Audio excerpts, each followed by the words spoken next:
How's it going, everybody? Welcome back to another stream. Hope you guys are having a wonderful, beautiful day. Let me get the stream all set up and running with the webcam. But how you guys all doing? Today is Saturday, boys. It is only as good a day as... There's no other better day than that, but maybe Friday is the closest thing to it. You know why? It is time for some duels, boys and girls, ladies and gentlemen of all ages. I don't know why I said it like that. You know what it made me sound like? It made me sound like this YouTuber, Mr. GM, but also in a sense maybe sound like I'm like a circus, what do you call it? Like an orchestrator for the circus, you know what I mean? That's kind of what it made me think of. And then I thought to myself, like, well, in a sense, we do have people dueling each other to the death. So it's almost like you have cages of tigers as they're bawling each other. Now I think it's like a coliseum. It's fucked up. How's everybody doing, though? Hopefully everybody's having a good one. Let's get the music back up and running, boys.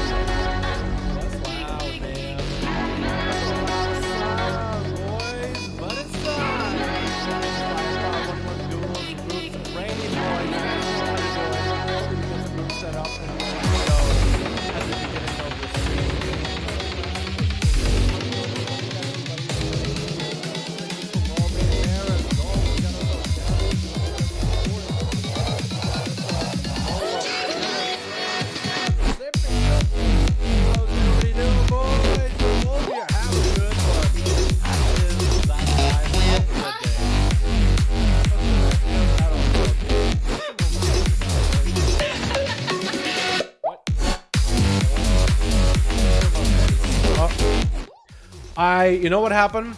I lowered down my voice. I did not lower down the music. That would probably have done it. Ignore everything I said up until now. It wasn't important. Trust, it wasn't important. Nothing I said at the start was super important. My bad. My bad. It wouldn't be a Dalaran stream without me fucking something up, would it be? Alrighty, boys.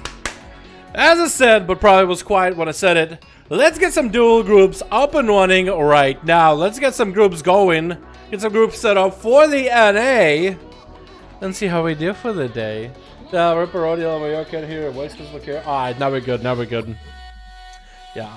I lowered down the music. I thought I lowered down the music, but it was actually my voice. I was like, why is it spiking so loudly? Let's lower it down. There's a reason why it was spiking up.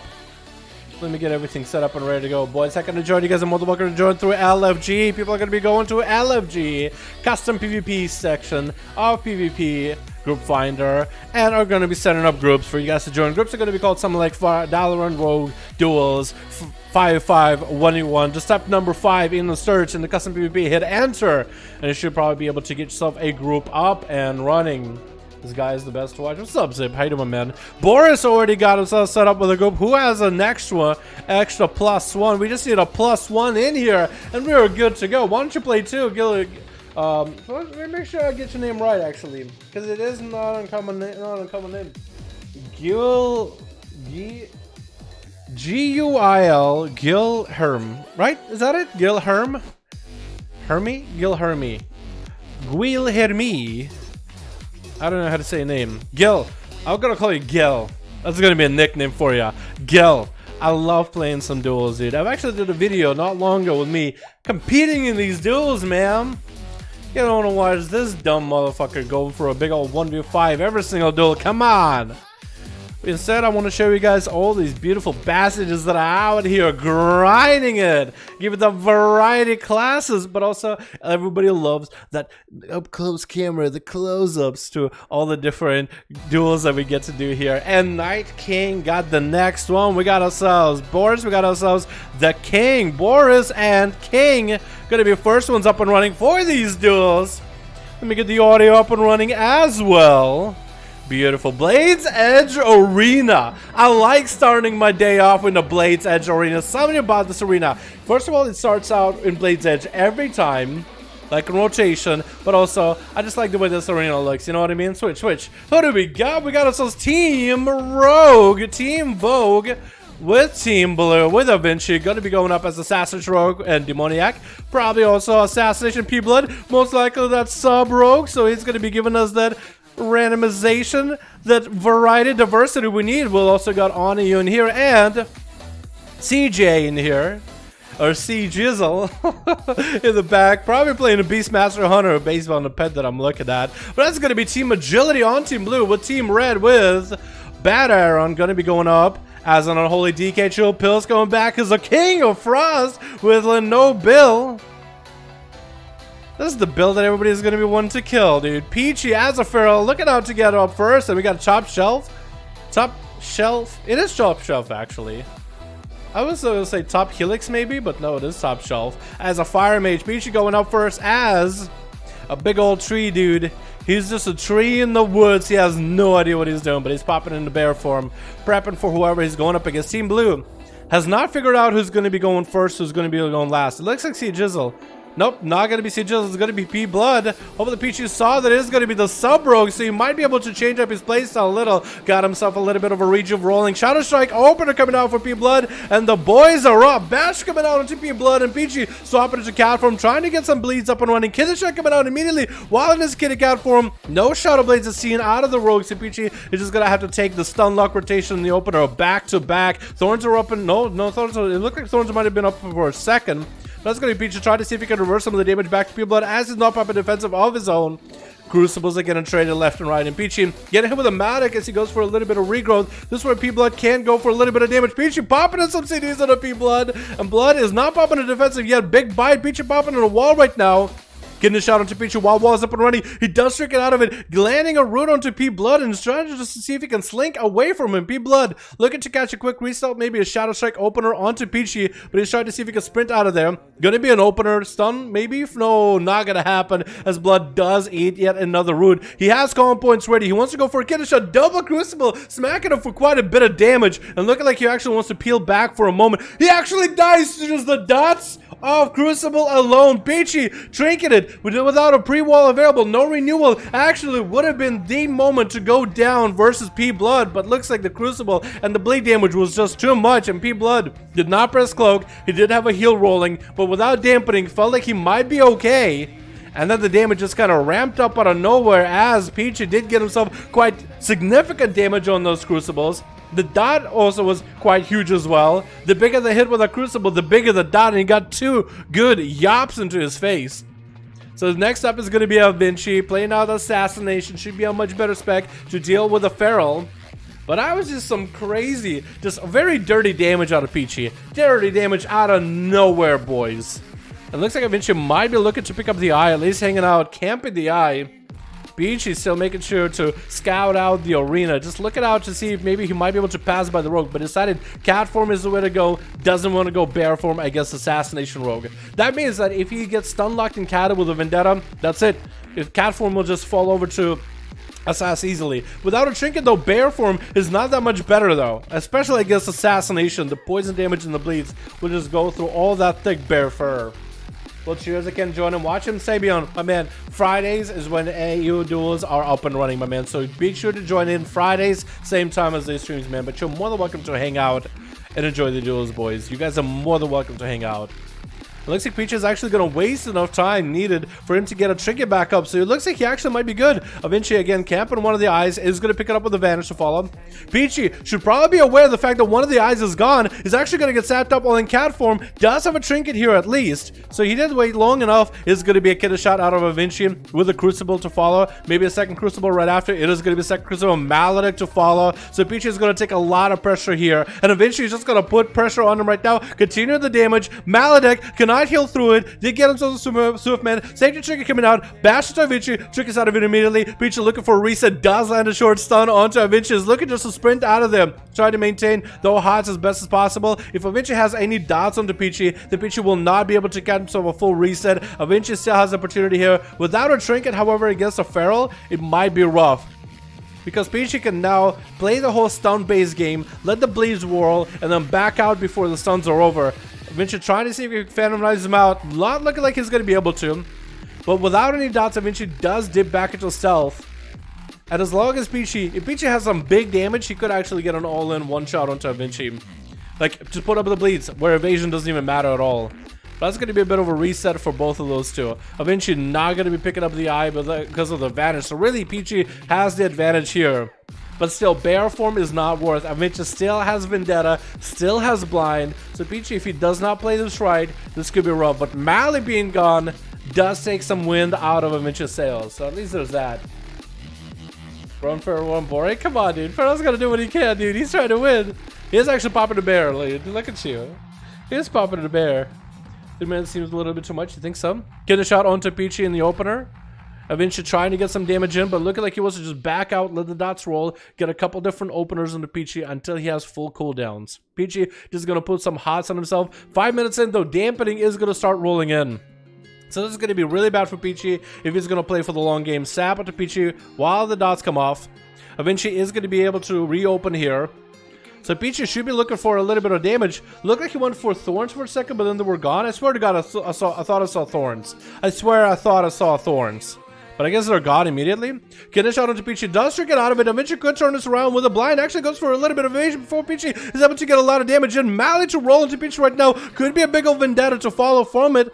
Next time he gets a kidney shot, that could be perfect. Mally just not letting Peachy do anything. Blind to follow. Vinci still holding on to Vendetta, holding on to kidney shot. This is his game to lose. Has a advantage to reset, gets back-to-back cheap shots, does not have evasion to deal with Peachy's damage, will not be able to dodge any kind of stuns unless he gets super lucky on it. With the Cloak of Shadows to follow to it. Kidney shot onto Peachy. Eventually going in for big damage. Crucible to follow. Does have Toxic Blade rolling. That is cheap shot to continue on. Could go for a grow. Double cheap shot. Peachy popping in wall. Does get a stun onto Vinci. He does have a trick and back up actually.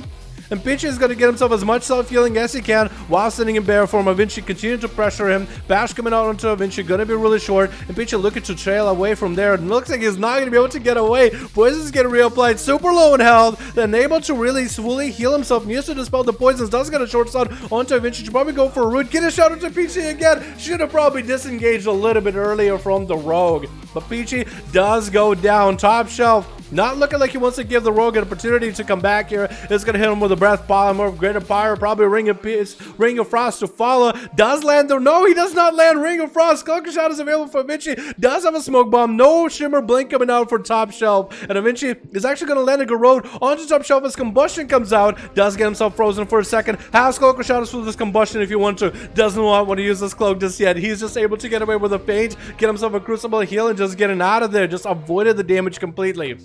Top Shell going for food immediately. And Avinci is looking to maybe catch a reset. Does not get the breath. Perfect opportunity for Avinci to get the opener. No way for Top Shell to stop it, even if he does trinket this. That's going to be quite a bit of damage for Avinci right now. Played it super safe. It is going into the 7-minute mark, as only a few people did even get to play it today. That's going to be re-polymorph onto Avinci. Top Shelf trying out for another Greater Pyro Blast ring wombo combo. That will not get the ring actually. He did wait a little bit too long with a polymorph to line up a Greater Pyro. Does get a second Greater Pyro around the corner onto Avinci, who's still holding on to Cloak of Shadows. Trick coming out for Top Shelf, trying to get some damage onto Avinci. No tricking for Avinci. This breath could have been really bad for him, but that blind is going to secure him a reset. Has a Cloak of Shadows as well if he needs to. And Top Shelf looking like all he has is Ice Block and Cauterize. He does not have a way to deal with that Cloak of Shadows right now. Avinci Trinket is coming back up. Cheap Vanish is back up too, so you can go for a Vanish Cheap Shot. He's actually has all his coins available for the next person. So as long as he does nothing against Top Shelf, hits him with a Maldic, does not want to let him get an opportunity to heal. Does he die immediately? He basically dies without getting the Greater Pyro. Avinci was not feeling safe enough, decided to go for Cloak of Shadows regardless, but Top Shelf does go down with Bad Addon coming up next. Alright, Bad Aaron, how you gonna do this, dude? Playing that on Holy Death Knight should have a much easier time against Avinci. Looking like he wants to give a little bit of an honor duel for Avinci, but could be Death Knight's dastardly plan to just get super close, land a stun on Avinci before he catches a reset, goes for that honor duel instead. He feels pretty confident to win this one, dropping down Death and Decay in case he was gonna find the rogue. But Avinci is gonna play this a little bit longer. What cooldowns do you even have? I think Vendetta might be back up right now. I think it's actually, what did you go for Vendetta right now? It looks like maybe? No Vendetta. I'm not seeing any skulls emanating from Baron. Again, one of those cooldowns that you actually have to pay attention to with your eyes. You don't have the UI telling you that's happening. AMS coming down for the Bad Aaron as his health drops to maybe 50-ish%, but eventually he's taking quite a bit of damage too. Could evasion this if he wanted to. He's not going for evasion yet. Went for a Vanish instead, as Necrotics were only starting to tick up. And Bat Aaron doesn't have AMS. I don't know if he has a trinket, because we cannot tell if he has a human racial or not up and running. I was not paying attention if he trinket out of a kidney shot or not. He might have though.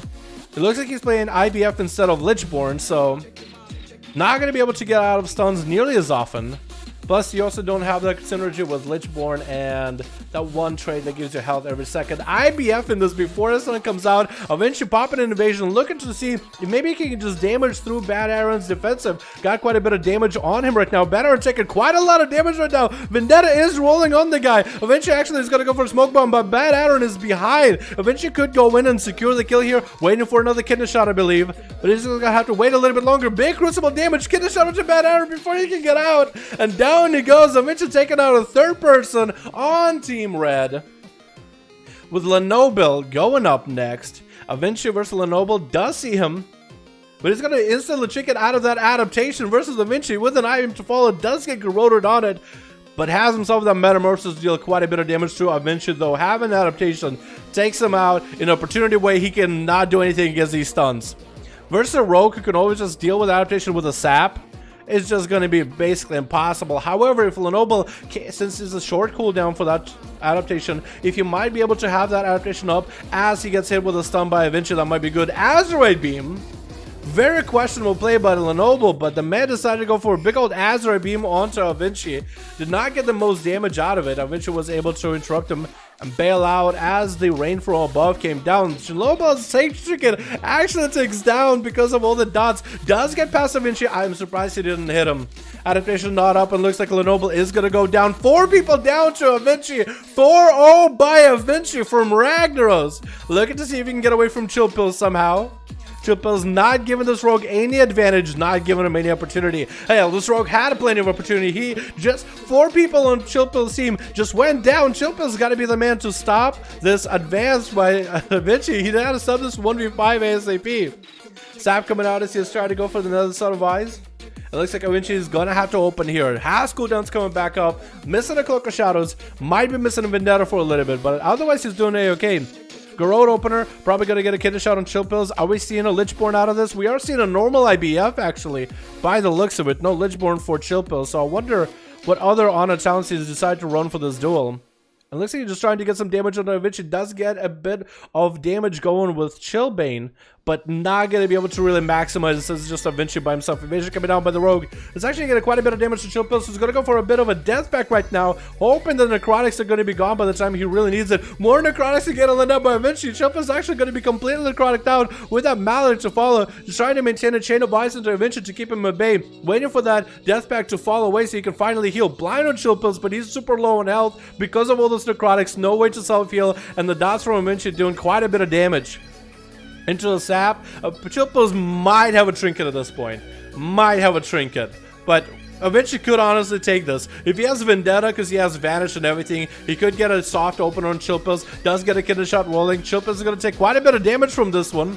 Unless Eventually just has an invasion Venom right here, he actually might have it. But BMS coming out for Chill Pills the last second with a better transfusion of 48% dampening, desperately trying to recover a little bit of health. Shadow Step for Eventually, does get gripped in with a blind to follow, has a Cloak of Shadows if he needs to. Chill Pills trying to maintain himself as best as healing, but Eventually goes for a big ol' 1v5 as Assassination Rogue. Just comes back out of nowhere. Big damage. Wait, 1v4, I guess somebody might have left. But I'm pretty sure he beat everybody 1v5. He started with Peachy. Yeah, I think one of them might have left. But that was a good opener. That was a good start for Team Boris, dude. I mean, she just showed us up how Assassination Rogue is played. Played it super safe, but played it to cooldowns, man, and played really well. I gotta give him credit, dude. I don't know what he's doing on dot damage, but his dots are really melting people. I'm gonna guess a lot of Ancient Flame dot procs or something. Has to be it, dude. Come again? Yeah, we can go again, dude. I'm down. If Night King already still has people, if Chill Pills already still have people ready, dude, I'm down to go again. I'm down to go with the same groups. I think we're about 80 on NA, 81. Okay, here we go. There we go. We have a group, not sure how to get in though. Bastian, Albion, Real, Dalaran, hashtag 1340, dude. I'll get you in. I'll get you guys queuing against one another. Get away done. Yeah. If you guys have a group up and running, you guys are more than welcome to form them. And if you need to add me so I can queue you guys against one another, that'll also work as well. Just let me know what's your real ID, and I'll add you. They can have nothing to do with dampening. Yeah, there's not a lot of death that can do with dampening. Once it gets super high up, there's not a lot you can really do. I want to get on Alliance Stars, man. You're more than welcome to join any of the Alliance groups that are up and running. I think Chill Pills might be reforming group or something. Yeah, maybe. Pick up Vinci and invited you first. Come on, dude. He's literally got the first game to play ever. I say we should go again. I say he should play again, man. You gotta give him credit though. He did really good. Now, the numbers here are not gonna show like proper numbers of how much damage every ability does. I think it's more percentage damage. Like, Concentrated Flame hit somebody for 9k, but I don't think it's 9k. I think it's basically 9, almost 10% of someone's health average. You know what I mean? Because all of it just counts as normal hits. Has it only got normal hits? Because it's counting crits too. Melee is counting crits. Yeah, I think it's all percentage damage. It's not really like realistic. Like versus by doing 15k, I don't think it actually did 15k. I think it crit for 15% of someone's damage. At least that's how Details counts it. Because it probably like standardized everybody. At least Details probably standardized everybody to 100k. But it has a hard time reading a lot of the spectator mode stuff. But yeah, you can see like most of his damages go around interruption, just letting the dots work and do the thing. Concentrated Flame coming back behind. Eternal Bleeding doing quite a bit of damage in there too. And I was doing quite a bit. Has he really not crit with a single Envenom? He did like 13 of them. At least it says here did 13. He probably did more of them too, dude. He probably had more Envenoms, honestly. He got 12 uses out of Mali. Actually, I think that's real. Did he actually get 12 uses? Or is like every tick counts? Mali dots. Okay, so that's a tick. He must have gotten more than 12 though. No, less than 12, but like in terms of ticks, I don't know how many ticks it has. Like if it has 4, then you got 3 times at least. I could see it. Boom, you got a group up and running, yeah. 5 out of 5, perfect. Let's get Boris versus Boom rolling. Boom and Boris, 5. Let's go. I have no target. Boom, Boris. One of you guys is offline, I think. Let me see if Boom is up. Boom, you're offline on Real ID for now. Echo, I got you here. Should I start like more than welcome to Echo. More than welcome to my man. Send B tag. Bastian, what's your B tag, man? I have, dude, my dude. Look at me. Look at my B tags, dude. Look at how many people want to fucking add me. Which one are you, dude? Are you Sable Aura? Are you Becco? Are you Baron? I don't have Baron added. Out of Baron. Are you ZXCV BNM? Ronfari? Anna? Sinji? Vicious Fades? Travis? Cryot? I don't know what. Jake? Are you Jake? I have so many fucking people trying to add me, man. I need help, bro. Bottom row of the keyboard. What? Bottom row of the keyboard. What does that even mean? That? ZXCV. Oh, you're right. That is the bottom row of the keyboard. If that's you, man, I got you. Yo, that is the bottom row of the keyboard. I didn't realize it. I'm online now. All right, let me get Boom in here. Famous. Famous, boys. Famous. Let's do that. Boris and Boom. And we got Night King in, because I know he started getting the group up and running too. Somebody's already attacking Stormwind, dude. Is Texan back in? Is Texan coming back on his monk just to mess around with the guards and just like try to get me to queue him? Is it still chat banned? It might be. Still chat muted, most likely. We'll see, we'll see. I don't know how long this bans last. Let me get another group going, the boys. Alrighty. Switch. Alrighty, we got ourselves team. Let's just go over Team Agility real quick. Team Blue with Adventure just went for a big 1v5. C Jizzle coming back as a BM. Demoniac as most likely a SAS. Sub Rogue for P-Blood, unless you decide to swap it out. And for some reason on EU, your camera just like looking at your flag. He's just a horde flag with some stitches in there. Apparently the game, I think it's like you gotta mount up and dismount. That probably does it. Dismount? Or maybe, okay, well, whatever. Do whatever you want to do. We got Boomstar on Team Red. Probably coming back as a good old Dastro Warlock. Big Chaos Ball slinging with Fisty. As well as Luna Walker as assassination based on weapons. We got Marco and he has a Fury Warrior and Peachy as a Feral Druid. Giving it a second round of applause here. This is going to be going up first or last. Marco already has some effect. What is that? Is that Lucid? Is that Lucid? It looks kind of cool. It looks a little weird.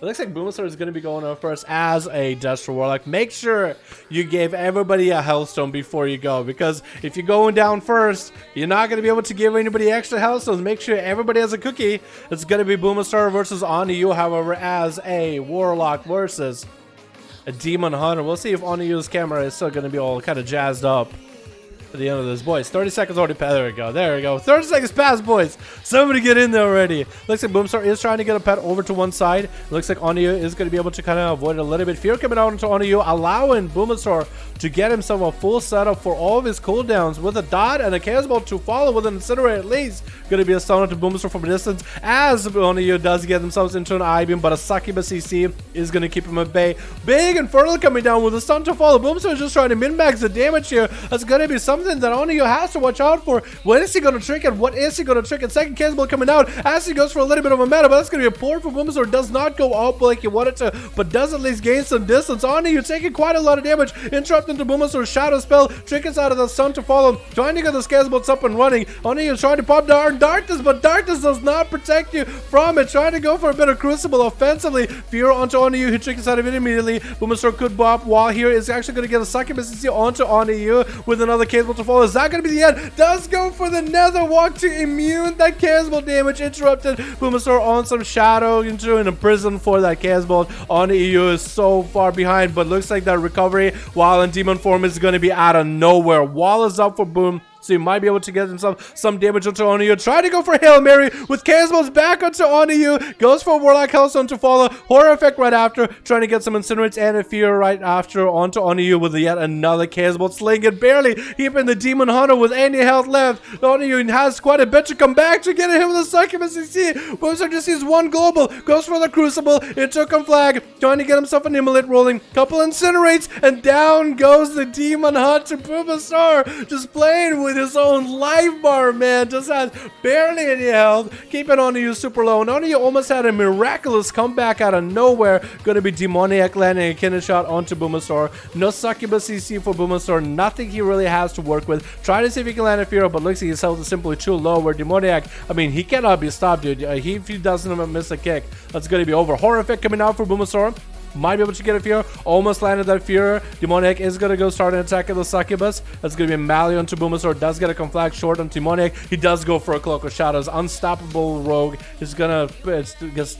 I mean, it's just going to get a perfect lineup onto Boomstar without any CDs left. There's not a lot you can do. Goes for vanishes. Marco tries to get a charge onto Demoniac. Does find him out. Deep shot is going to be applied by Demoniac as he's still looking to get away from Marco. Hitting him with a Crucible. Does shadow step past him. Marco, do you have another charge to catch up to Demoniac? Might go for a leap, but looks like those poisons are going to slow down your early assault. And Marco looks like he's the guy that actually took more damage, even though he was the one assaulting Demoniac in the opener. Looking to get a couple of those whirlwinds. Zerker raging out of that sap. Does get a slow into Demoniac. So he's in combat. He knows that Demoniac is somewhere nearby.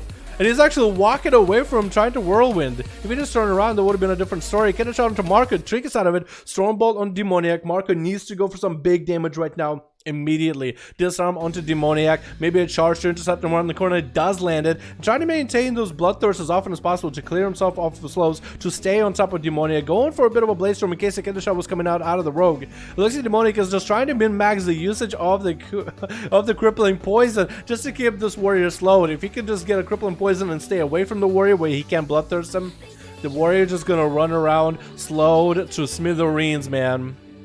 Demoniac catches a full reset. Marco, he's just hungry, dude. He's hungry to catch this rogue and get him out. Does actually see him somehow. It looks like the whirlwind breaking Demoniac out, and that time did not last long. Getting a stun onto Demoniac. Off of that, Kender Shot to follow up. Demoniac is trying to do some damage, but looks like Marco is not gonna be. Does he have a charge? Does he have a leap? He does not. Demoniac actually might have gotten him fully slowed. Marco does get himself that charge. Evasion coming up for Demoniac. Even though Marco does not have any massive cooldowns going, Demoniac just taking too much sustained damage out of this Fury Warrior.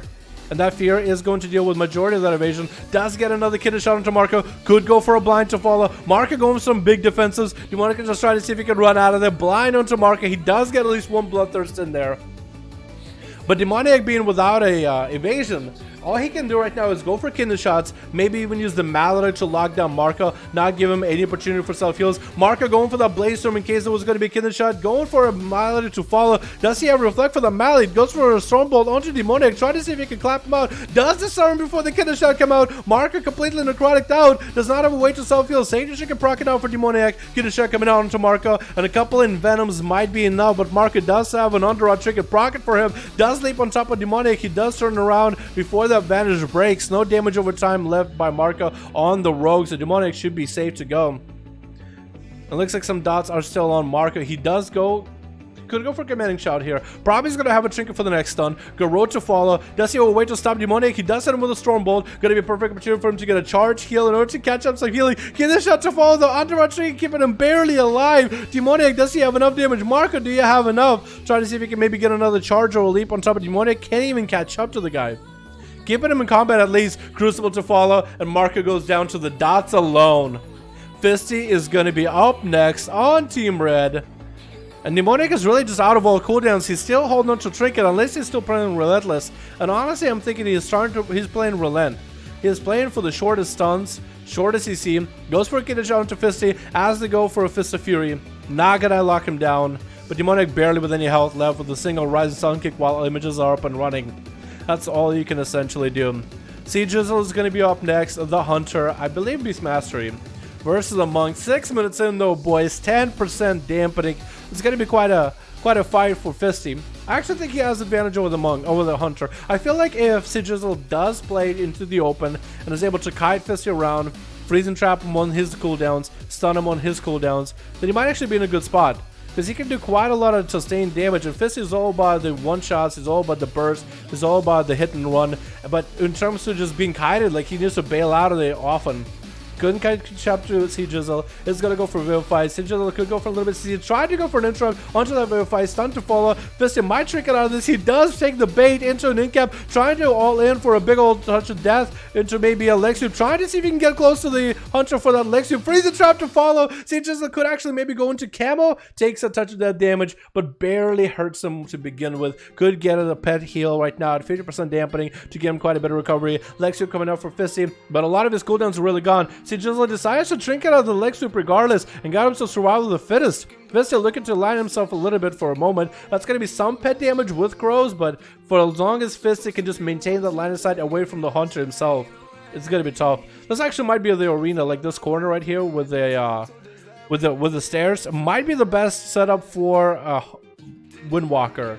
Plus all the mobility he has. Honestly, I think the Woodwalker might have a slight advantage because of the arena setup. Jizzle does keep him out in combat, getting hit with the disarm, cannot get the pet to really get ramped up and going. That's going to be in cap on Jizzle is trying to get away. Fisty going up in the air, stun coming out, does not have a trinket for this one, and if Jizzle does have a bit of damage here, actually getting Fisty quite low, but doesn't have the line of sight. He keeps running away from the Hunter every time. He used to be going for a more line of sighted or less of a line of sighted focused position.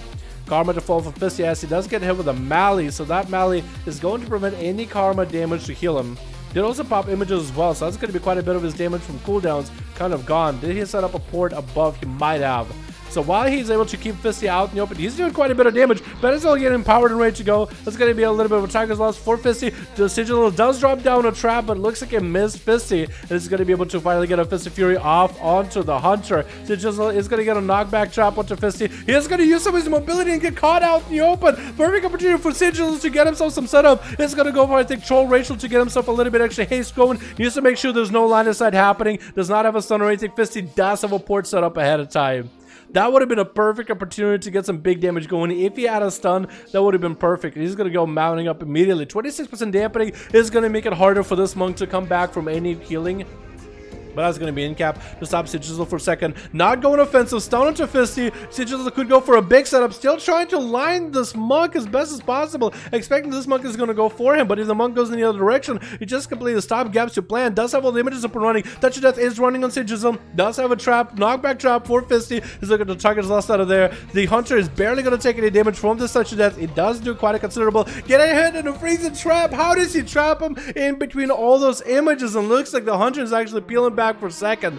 The Monk is going to go for full recovery. This way the Hunter needs to be on the hunt on the prowl, needs to go and find a way to commit a kill to this monk, otherwise he's never gonna catch up to him. It's really gonna queue down to the hunter. It's his game to lose. I mean, Fisty can just play the long-term game, rotate his cooldowns, and eventually just gonna get the win. See, Jizzle needs to find the right opportunity while the monk does not have anything left.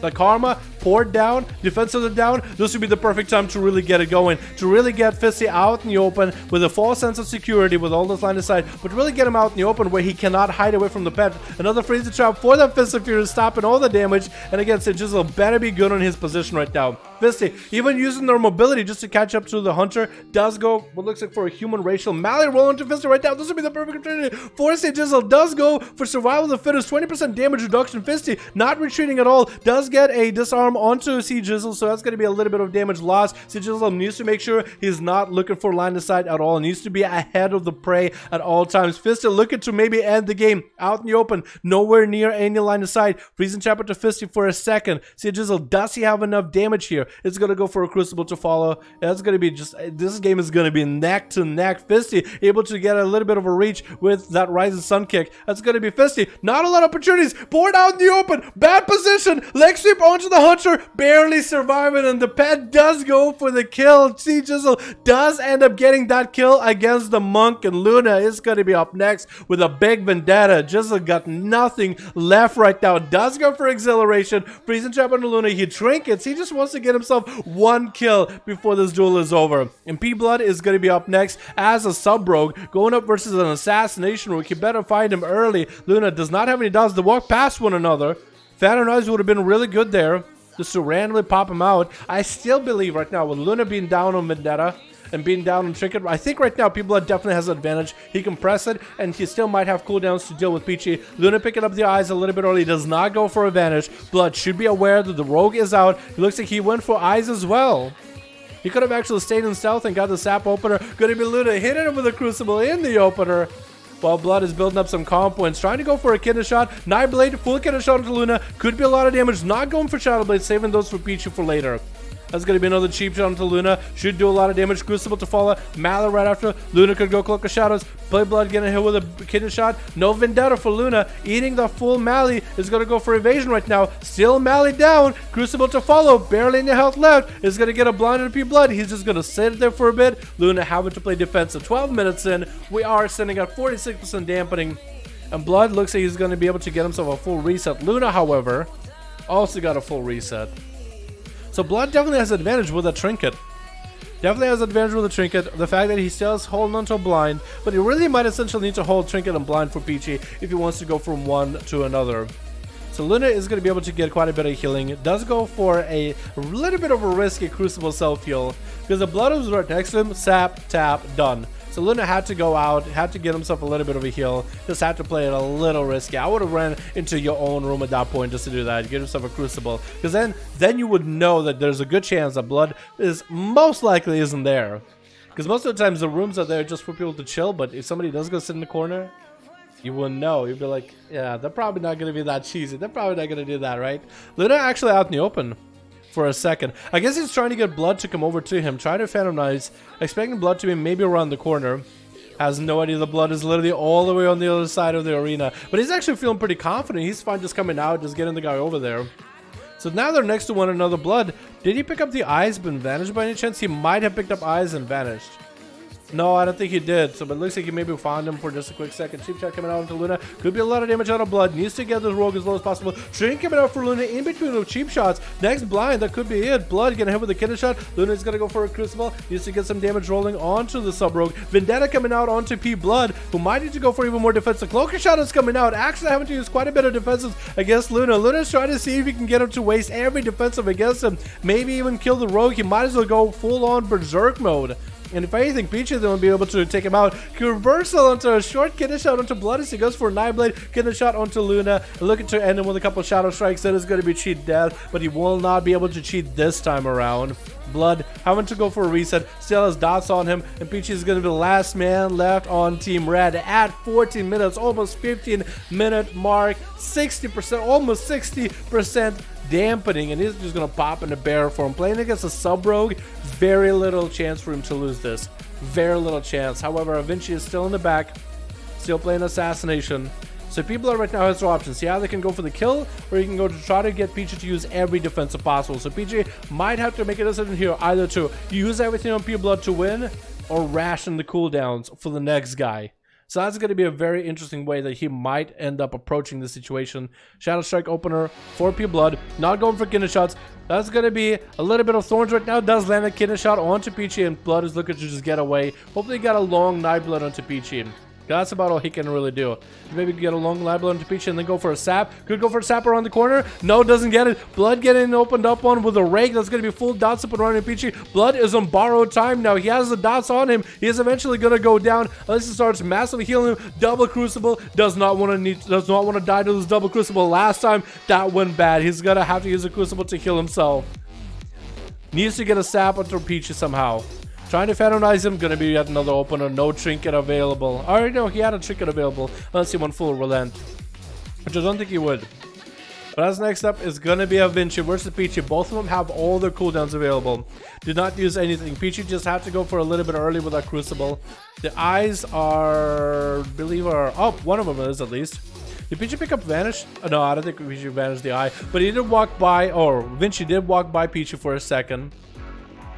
Peachy didn't even look behind him. He has actual tunnel vision so hard. Because he was looking inside of the room in case Vinci was there. But he ran past him and Phantom Knight. Got himself out. He didn't want looking though. That's going to be a good road for a Vinci. Peachy, kidney shot. Does have everything though. So now it's really going to be up to dealing with a Vendetta. No healing for either one of them.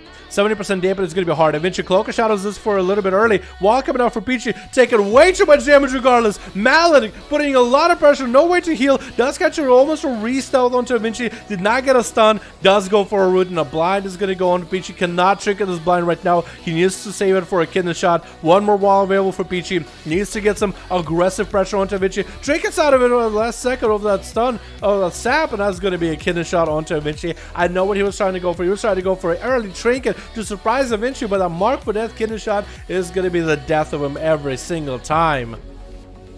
Very well played, boys. Very well played, everybody.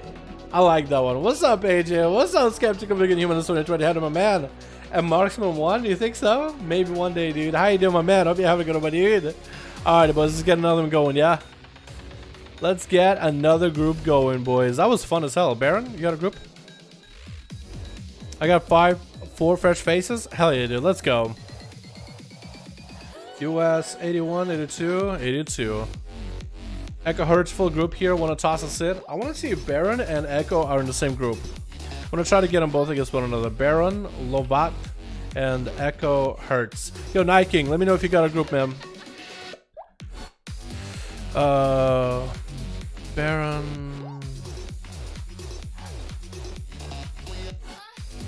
Here we go. What's up, Ollie? How you doing, my man? Hope you're having a good one, dude. I'm having a great evening. What about you, dude? I'm doing good this evening, man. I'm hanging out. Doing more duels with the boys. Bird Wolf and Cobra shots? Yeah. Dude, that Hunter played super well, dude. That was a match he was not supposed to win. Yeah, I was a match for him to lose. I was supposed, like, the cards were against him. It's a monk on a great arena with so much mobility. He did a good job, though. He pulled it together, man. He played it out, and I like seeing stuff like that. You know what I mean? Alright, boys. Switch. We got ourselves Team Blue. We got ourselves on Team Blue. And Stick as a Destruction Warlock, best seen by his artifact weapon. We got ourselves Flizzy Cash as an Unholy Death Knight. Look at this, man. Look how swole he is. We also got Icy in the back. We got Stabsy. I see Stabsy, an extra, just an extra in this movie, just hanging out in the back. Maybe you could be the core role, the main role. We got Artifice on Team Red with Mistiv in the back. We got Top Shelf, we got XO, but we are missing one person on Team Blue, on Team Red. I mean, whoever is the last person on Team Red, hopefully we get him in here in a bit. Hopefully they're just still loading or lagging or something. But hopefully we'll see him. It's going to be Shadow Strike openers by Artifice onto Action. It's going to be going up first. Hopefully he'll be the main hero in this movie. Just going to be Hodge onto Artifice. Actually going for that Warlock Hellstone immediately. Just trying to put that thing on cooldown. And Artifice looking to maybe, no, I was gonna say maybe reset, but that Malik sitting on extra right now might not want to do that. Shadow Blades are coming out. Artifice is gonna have to deal with the Shield of Vengeance, however. Blind onto extra. Could have just cloaked the Shield of Vengeance and just continue pressuring the Paladin. But decided to go for a full reset instead. Maybe it's a better choice. He might be able to get Shadow Blades for a little bit of that next opener. No, he won't. I don't know, maybe that would have been one of those situations where you just cloak and just stab the enemy through with the Shadow Blades. Gonna be immediate bop for extra. Try to slow Artifice down. Cloak and Shadows, no. Shadowy Duel coming out instead, actually. Extra still is able to see this rogue. Shadowy Duel didn't really do anything for you. Does try to go for an interrupt onto extra. Does not get the interrupt on that cast. Wings are up and running for extra. Cloak and Shadows coming up for Artifice. Is able to deal with some of that holy damage, but is looking just to mainly get away from the Paladin ASAP. Does not have a Paladin popping to slow on the guy. And Artifice looks like he's actually got away from the guy close enough. Extra just didn't have any more damage to follow. Looks like that was only a minute-long wings. So he was able to burn a cloak through that. Cheap shot into extra. Trick is out of immediately. Full wings coming out. Artifice looking to maybe get a kidney shot. Mark for death. Eviscerate. Evasion right now. Extra having to go for a bubble. Artifice could go for Shadow Melt or Advantage. Try to see if he doesn't need to do that. Just goes for a bit of a feint. Sprinting out of there. Trying to see if he might be able to save that cooldown for later. Artifice still holding on to a trinket in case things ever really go bad. Landing a sap onto extra as wings are up and running. Extra's bobble and bop and everything have actually been burned completely. Artifice might be able to come back here and take him down in a single setup. He might be able to get a Maledict up by now. It is a 2-minute mark. He might have it by this point. Getting an Annihilator into Mark for Death kidney shot. Looking to get some big eviscerates here. That's one eviscerate. Second eviscerate. Maybe cheap shot wombo combo. Does not go for the cheap shot wombo combo. Hodge into Artifice. He does trick it out of it. Extra going for another set of wings. And it's going to be able to get a couple flashlights. Getting interrupted. Wings won't going to last that long on you. So now if you got yourself a Shield of Vengeance coming up soon, we might be able to get him back in here. Bad Aaron is coming back for Team Red. So he is back. Artifice still looking to finish off extra. One Crucible. Trying to get another Nightblade in there. Shield of Vengeance is back up and running. Artifice still has Vanish if things ever really go bad. Extra looking to maybe get a Hodge into Artifice. Vanish coming out by the Sub-Rogue. And flashlights are coming out for Extra. Looks like Artifice is going to have to extend this game a little bit longer. Extra still does not have a bubble or bob, but Artifice might have to wait until Shadow Blades at this point in order to really lock down the Paladin. He has him on the ropes. Pally is not going to have full set of wings yet. He might have the minute-long wings available sometime soonish. But right now, Extra just needs to play for time. Artifice completely out of all defenses. Cloak of Shadows is coming back up. So you should have Shadowy Blades sometime soon-ish. Sometime soon. Maybe that's exactly what he's waiting for. Waiting for like a full setup. Waiting for all the charges available. Maybe even evasion. Because if he has evasion, Cloak of Shadows, Shadow Blades, and a couple charges of Shadow Dance, there's nothing that Extra can do. Although his trinket is coming back up very, very soon. So let's see just how much time Artifice is going to buy himself. Because he's waiting. Shadow Blades are up and running. Cheap shot onto Extra. Is he going to trinket anything? Going to be a Maledict to follow. As Extra is going to get barraged here. This is his game to lose. He does get a Hodge into Artifice. He cannot trinket out of it. Extra is going to buy himself a little bit of time before that Maledict comes back. Blind onto Artifice. Extra is going to be able to get himself quite significant amount of healing. Even able to get a Judgment as well as the Templar's Verdict onto Artifice without breaking the blind. Unbelievable. Artifice. Shadow Blades are gone. Cheap shot coming out into Extra. He does trinket out of it. That's going to be Cloak of Shadows for Artifice as a minute-long wings are coming back for Extra. Safe to trinket up for Artifice. Blind onto Extra. And now Extra needs to wait 20 more seconds until Shield of Vengeance is back up. He might be able to use it in between the cooldowns. If Artifice has a lot of CDs right now, he might be able to clap out Extra 50% of his health in a single opener. Artifice Extra does get himself at least a Crucible in between of that. He's definitely going to have enough health to survive this. Kidney shot opener by Artifice. Your opportunity right now to make it happen. Trying to go for a big Eviscerate. Does get one. Crucible right after. Trying to get another cheap shot. Eviscerate. Full wings coming out back for Extra. Has a Shield of Vengeance back up and running now. Artifice looking a little bit scared. Has advantage if he needs to. And is going to play the long game against this Paladin. Trying to go for a kick. But he's not going to be able to get through the Shield of Vengeance. He's actually backing out immediately. So Extra should be able to recover quite a bit. We are going to the 5-minute mark, boys. Artifice, without that sustained damage to deal with the Paladin, is going to have to extend this game long, boys. He's going to have to play for the full duration. I know some of you guys don't like watching rogues reset all the time. But what can you do as sub-rogue? What else can you do? Huge damage onto Extra. Is that the opportunity that Artifice was waiting for? Is that the time he was buying? There's going to be a Hodge. He's not tricking out of it. Extra has nothing left. He might just die to dots. That's going to be a blind onto Artifice. Getting some flash of lights, but is that a desperate flash of lights? Only difference in dampening. Artifice looking to maybe close the game out. Getting a Nightblade in there. Going for a couple Shadow Strikes. Trying to get a Viscerate. Crucibles to follow. Does not get a kick in between of that. And down goes Extra. Artifice needed himself full 5 minutes to set himself up the perfect clean win against Extra. He had to do it, boys. He had to do him like that. And Stick probably should be swapping out the pet, however. With this Observer, I mean, what are you going to do? Interrupt the cast of Artifice the Rogue? What are you going to do? Interrupt his Shadow Strikes? Interrupt his Kidney Shot? I wish, dude. I wish. And Stick, honestly, swap your pet. Stick, this is your opportunity, man. I usually don't tell people what to do. I usually tell them how to play. But your pet, my man, he got the eyes. You know where the rogue is at. He's going to get the pet sent over there. The pet is going to get him out in the open. Unless he's trying to go for the pet, maybe he'll be able to rip off a buffer to off of Artifice. I don't know. Chaos Bolts are going to be double Chaos Bolt on Artifice. He does get to pre-feint the second one. But that was just so much damage in the opener. Artifice is already behind. Already has an immolation rolling. And with a couple of conflags, that could be quite a bit of damage. Does him with a conflag. Artifice going for Shadowy Blades, getting hit with a Fear. Did not get an interrupt on that. Mallet running on an Aztec, though, does get a cheap shot. Aztec having to wall this into immediate kidney shot, but Artifice might have been an early kidney shot. Dropping down the Infernal. Aztec needs to make those Chaos Bolts last right here. Landing a Fear into Artifice. He lines aside him really badly. Their Cloaker Shadows could be out for Artifice. He does eat a pretty big dot damage. It's going to be advantage for Artifice instead.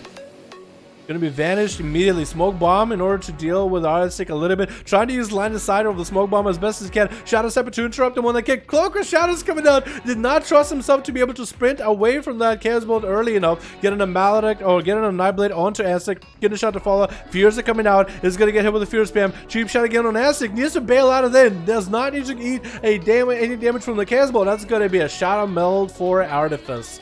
Is going to be able to at least get away. Aztec still playing with an Observer pet. My guy, somebody tell him probably should be playing with a Succubus or something. And just even the Imp pet to just Dispel Nightblade. Any one of those things would be good. Actually, I'm thinking Dispel Nightblade anymore. I think I made it physical damage, but then there's a slow that's dispellable. Like, at least Imp does quite a bit of magic damage. I feel like that would be pretty good against Artifice. He's going to pick up the eyes and send the Observer over there. Just a big old eyeball. Getting hit with a sap, though.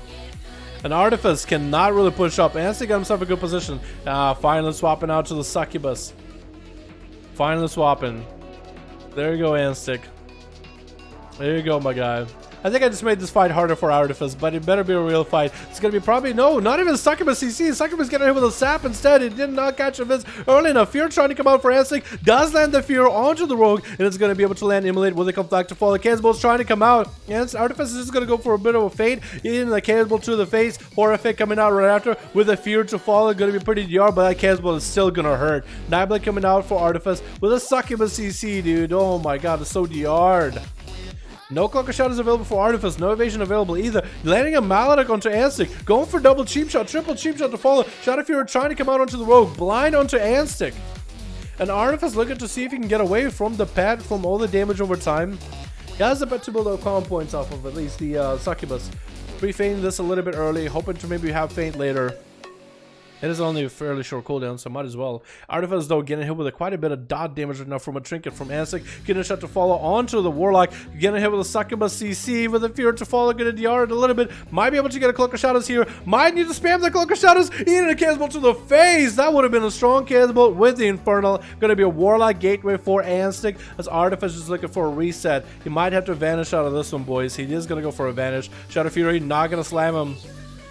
9 minutes in, boys. Only second person on Team Blue getting to play. Artifice having to go from Paladin to a Destruction Warlock, dude. It's not an easy job as a sub-rogue either. And that's going to be just an Infernal heal. Just have to wait out. It is a safer option. Especially with a sub-rogue that doesn't have any sustain. You're all about burst, right?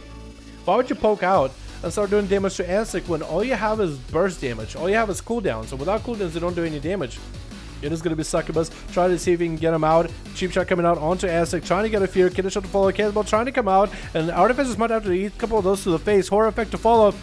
Does have a trick if things really go bad. Could try to interrupt that cannonball. Does not get to as the second SCC comes out in a second.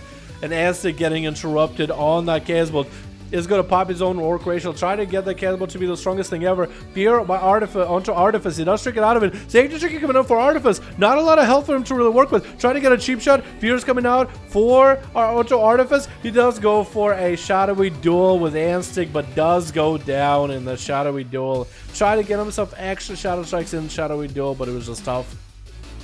Bad Aaron is going to be up next, though, as on a Holy Death Knight, trying to get some dots rolling onto Anstic. Fear coming out onto the DK with a Shadow Fear to follow. Anstic trying to get himself a free BK as well. Incinerate to follow. AMS coming out for Bad Aaron. That's going to be Reflect, actually, for Anstic, as he's getting the Army of the Dead up and running. Did he actually get a full army? Or was that Abomination? Did he get the army, actually? Wait, what did you have? You have the Mages of the Dead, but what happened to the army? The army didn't appear. He didn't summon it. So I know that Anstic had a Reflect available and you hit him with Apocalypse. If you reflect Apocalypse, does the army not appear? I'm pretty sure that was Apocalypse because he didn't summon Abomination unless you can cancel Abomination. Weird.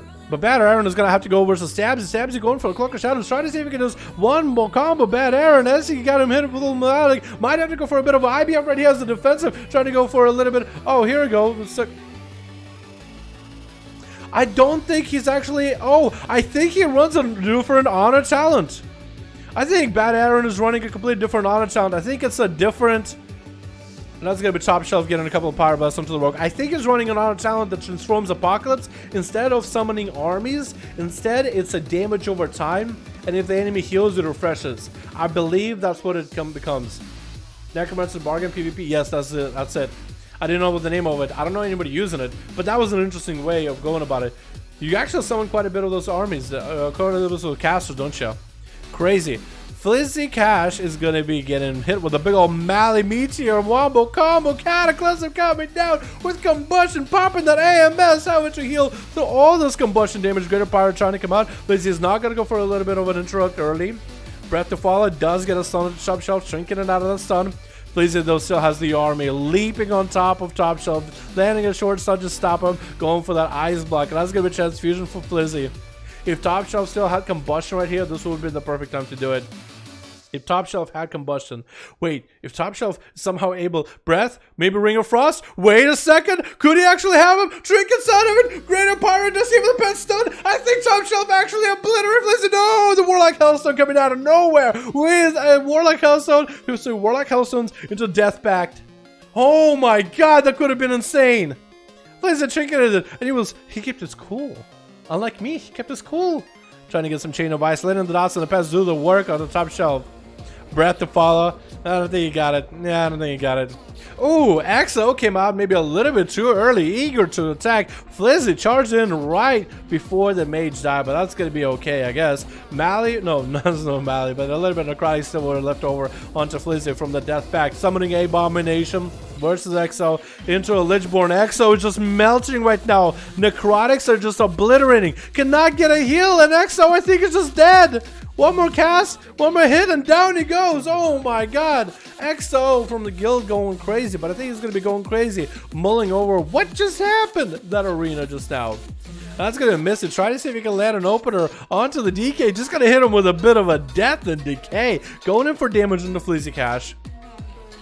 But is Flizzy going to be stumped by this at all? Just going for more cooldowns of his own. Mischief has Thorns. That's going to be a stun by Flizzy. Does not have AMS to deal with those Thorns, but he's not going to trick it out of it. He's just going to get a bit of a bite onto Flizzy. Transfusion coming out by the Death Knight. Mischief needs to have a Mally for this one, or just tunnel the damage through it, and tunnel the damage he does with a Frost Mage. ICU being the last man left, the last one standing on Zulu head. Icy try to see if he can catch Misty. He does go for a reset. Cone of Cold does not get him out. Trying to see if he can land a Blizzard. What talent are you running? You're actually running a talent with Ice Flows, aren't you? Where you can you press it and you can cast a spell while moving. Interesting choice. Gonna be an opener by Misty. Blinks for Icy to deal with those stuns. Not gonna sit and take all that feral bleeds. They're actually gonna go for a reslow with a ray of frost while moving. That sounds so busted. First ice block coming out for Icy, but better start using those with this high of dampening. Misty looking to get himself a reset. Icy got himself ice form rolling, blinking away from Misty. Can he slow him down? Is getting frostbolt in. Does not have a second pet to land an extra root, so that's gonna be quite rough for him to deal with this. He's getting yet another ice flows with another frostbolt. He's gonna go for a bit of a flurry into Cone of Cold, into an ice lens, but does he have any damage left here? Bash is gonna blink out of it. If anything, Icy is at least elusive. He's gonna have a second ice block if things really ever go bad. Or not? Unfortunate. That was just a lot of things happening this duel, dude. Holy crap, so many things happened. That was incredible. That was actually a lot of fun to watch. Oh my goodness. We had sub-rogues, we had death knights, we had everybody. And what's up, Misty? Hope you're having a good one, fam. How you doing, by the way? Alright, boys, let's get another one going, yeah? Boomasaur got a group. Do we have somebody Traverse versus Boom? Is Night King back? Boris, is it back up and running? Echo Baron, anybody? Because Boom's group hasn't really got to play too much just yet. Good first duel for my droid. Hey, basic, that's pretty good, my man. That's pretty good. Had to use the restroom, so I played aggro. Yeah, it's all good. It's all good. I don't blame you, man. Players back in. Is player got a group? Got 5. Perfect. We're going to get player versus Boom. And then Boris is on the standby. So we'll get them going immediately. But this player the first one to hit me up, man. We're going to get him in the grand arena. Evening, Dal. How's it going, Tom? I hope you're having a good one, my man. Rip Frost Mage. I know, right? Tough, dude. Tough. Just tough being a Frost. I would love to see like a Frost Mage main, like a Frost Mage Gladiator, come to these duels and compete and actually do the very best he can. Or she can. Either way, man. But yeah, let's see, man. Let's see how this game goes. Switch. Hopefully Team Red gets an extra one. They got Boom, they got Seavark, and hopefully they'll get an extra. But let's go with Big Doinks. Whoa, you changed yourself. Oh my goodness. Big Doinks went from a boy to a girl. Oh my goodness. How you doing? It fits you a little bit better. You have the crazy hair, but now you can let your hair down. That's what made bad, I guess. We also got Nerd Rage here playing as Arms Warrior Orcus. I think he's gonna play a bit of fire by the looks of it. P Blood with that Outlaw. Wow! And Shiv with Outlaw as well. We got Boomasaur on Team Red as a Destro Warlock. Seavar coming back as an Arcane Mage. Luna Walker as a Sass. Marco as a Fury. And we got Peachy as a Feral. It looks like Seawark is going to be up first, and P-Blood as an Outlaw Rogue. This is actually a good matchup. Outlaws actually have a bit of an advantage over Arcane if you play it right. The fact that you have long range stuns, you have pistol shots, you have quite a lot. But Seawark does find P-Blood a little bit early by just throwing down an Arcane Orb out of nowhere. P-Blood getting a killer shot onto Seawark with a killing spree to follow. Seawark trying to see if he can get some slows going into P-Blood. He's going to sprint out of there. He's going to punish him with Arcane Missiles for hiding behind the pillar. Seawark does have a pretty good position right now to be able to blink around here. P-Blood making sure to get himself a couple buffs rolling, but looks like he's going to have a hard time catching up. Does grapple hook over to Seawark with a gouge to follow. Might have enough calm points off of that gouge to go for a stun. Did a little bit. Seawark chicken out of that stun, however. P-Blood, is he going to back up here? Taking quite a bit of damage from Seawark right now. That's going to be quite a lot. Grapple hooking away. Might want to go for Cloak, but no! The Unjustice League. He just had the biggest injustice delivered to him. Oh my goodness. That was just unfortunate. That was just unfortunate. Who's up next? We got Shiv, we got Nerd Rage, we got Orcus, Big Doinks. Looks like Doinks is going to be up next. Man, that was just unfortunate, Blood. Dude, Blood is a sub main. I don't blame him, man, for having a rough game as Outlaw. Who plays Outlaw, right? Who plays that spec, man? I wish more people did, dude. Big Doinks landing a big old touch of death onto Seawark. Is he going to go for that Invis in order to deal with that touch of death later? He's going to get himself a Crucible, a little bit of a Temporal right now. He actually could Temporal all that touch of that damage. He's going to be able to get himself quite a bit of heal. And that's going to be Mally rolling on him right now. He's going to have to find a way to deal with that. Because it's right in the way and getting hit with a Mally for Big Doinks too. He's going to try to see if he can go defuse magic. Didn't get a reversal. He actually still maintains the dots. So he does get to remove a layer of Mally, but he doesn't get to remove it completely. It still keeps refreshing on him.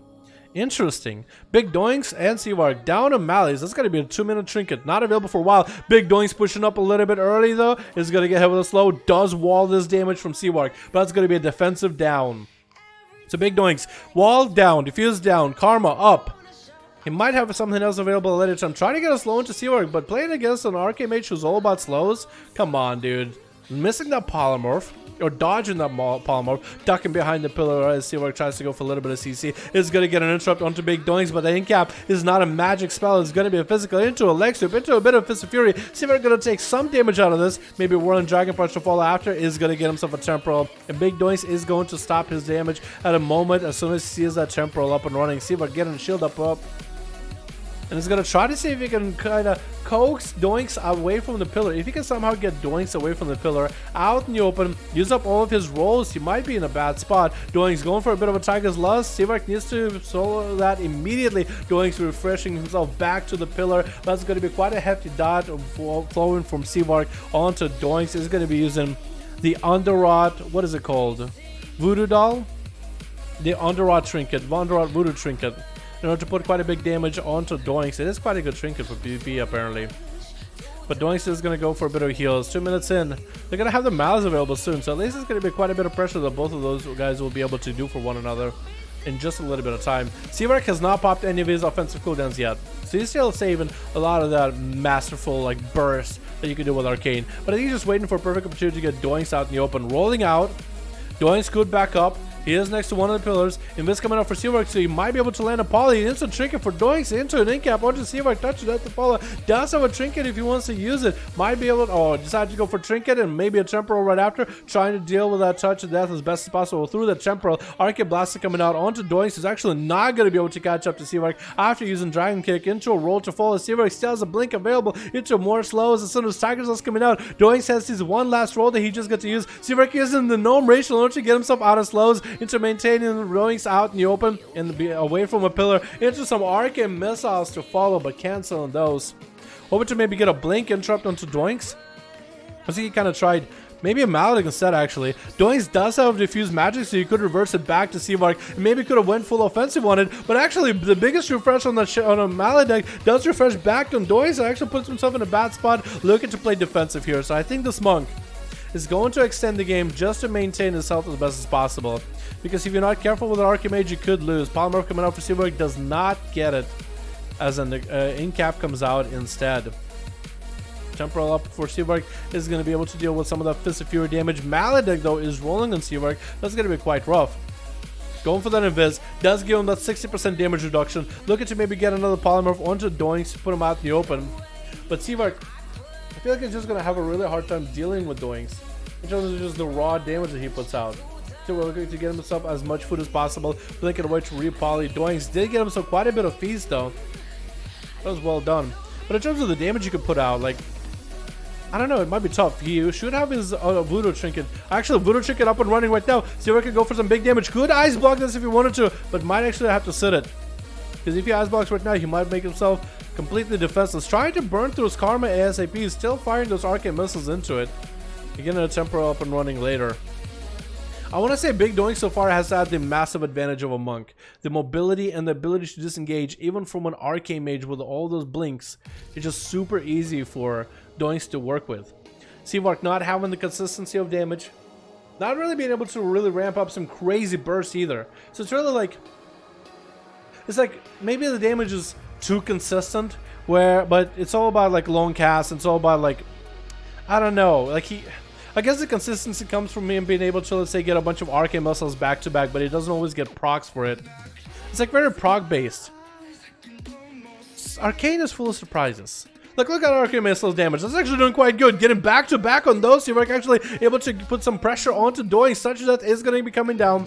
Seavark tricking it out of it immediately. Could go for a Temporal to deal with that Touch of Death. He is going to do it and take that Touch of Death is going to reverse it to Temporal. Doinks popping a wall as well as Diffuse Harm. 22 seconds left on that Karma. And actually is out in the open. Getting hit with those Arcane Missiles. Mally to follow right after Doinks. Is going to take quite a bit of damage. Not a lot he can really heal from. That's going to be Seavark trying to blink around. 10 seconds left on that Karma. Seavark is able to to push up hard and do some big damage to Doinks and finish him off. He might stand a chance here. It's going to go 3 seconds onto the Karma. Might have to ice block that Karma just to get this win. It's actually going to back up for a second, and Doinks looking like he's going to get him some full recovery. 7 minutes in. Seavar could go for a setup here. Doinks recovered quite a bit though.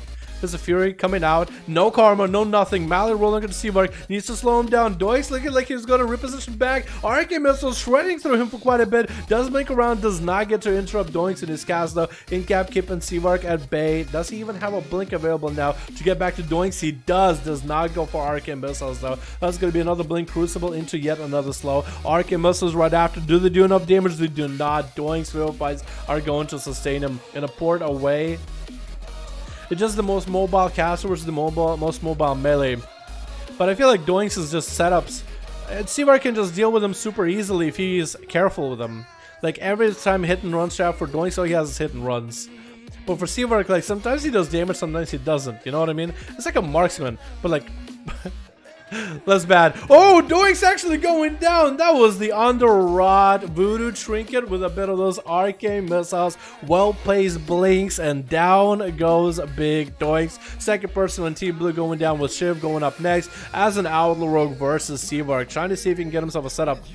Again, this is the perfect spec to play against Arcane Mage. Seavark is going to go for a Temporal against that Killing Spree. Maledict to follow right after. Shiv getting a slow onto Seavark. Doing quite a bit of damage too. Actually getting quite a value damage setup on him. Polymorph into Shiv. Could Trinket if he wanted to. Is going to Trinket. Is going to get a grapple hook, but a Polymorph still comes out and lands on him either way. Seavark used to go for spam slows onto Shiv, not letting him do anything. He used to gain more than 20 yards of range in order to deal with Shiv effectively. But those pistol shots are keeping him slowed. Giving Shiv plenty of points, got him so quite a bit of buffs. Is going to go for the Orc Racial and Adrenaline Rush. Next stun could be really bad for Seavark. That's going to be a stun. Seavark Trinket and out of it. Shiv, if he plays with a bit of a Blade Dance too, well, Blade Rush, he could actually use Blade Rush in order to charge up to Seavark. He still just cannot shake this rogue off him, dude. The pistol shots, they don't do a lot of damage, but they're doing quite a bit.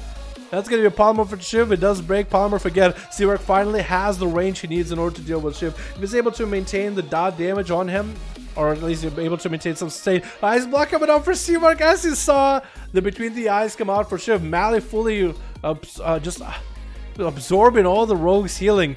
Just completely covering him. Did not have to deal with it for too long. Should be able to go for massive heals. Cannot steal those heals. That concoction doing quite a lot of 28% dampening. Seavark still just running away from the Mr. Second Amendment over here. Just firing his gun. Big old between the eyes with a Killing Spree to follow. Seavark does nothing for it.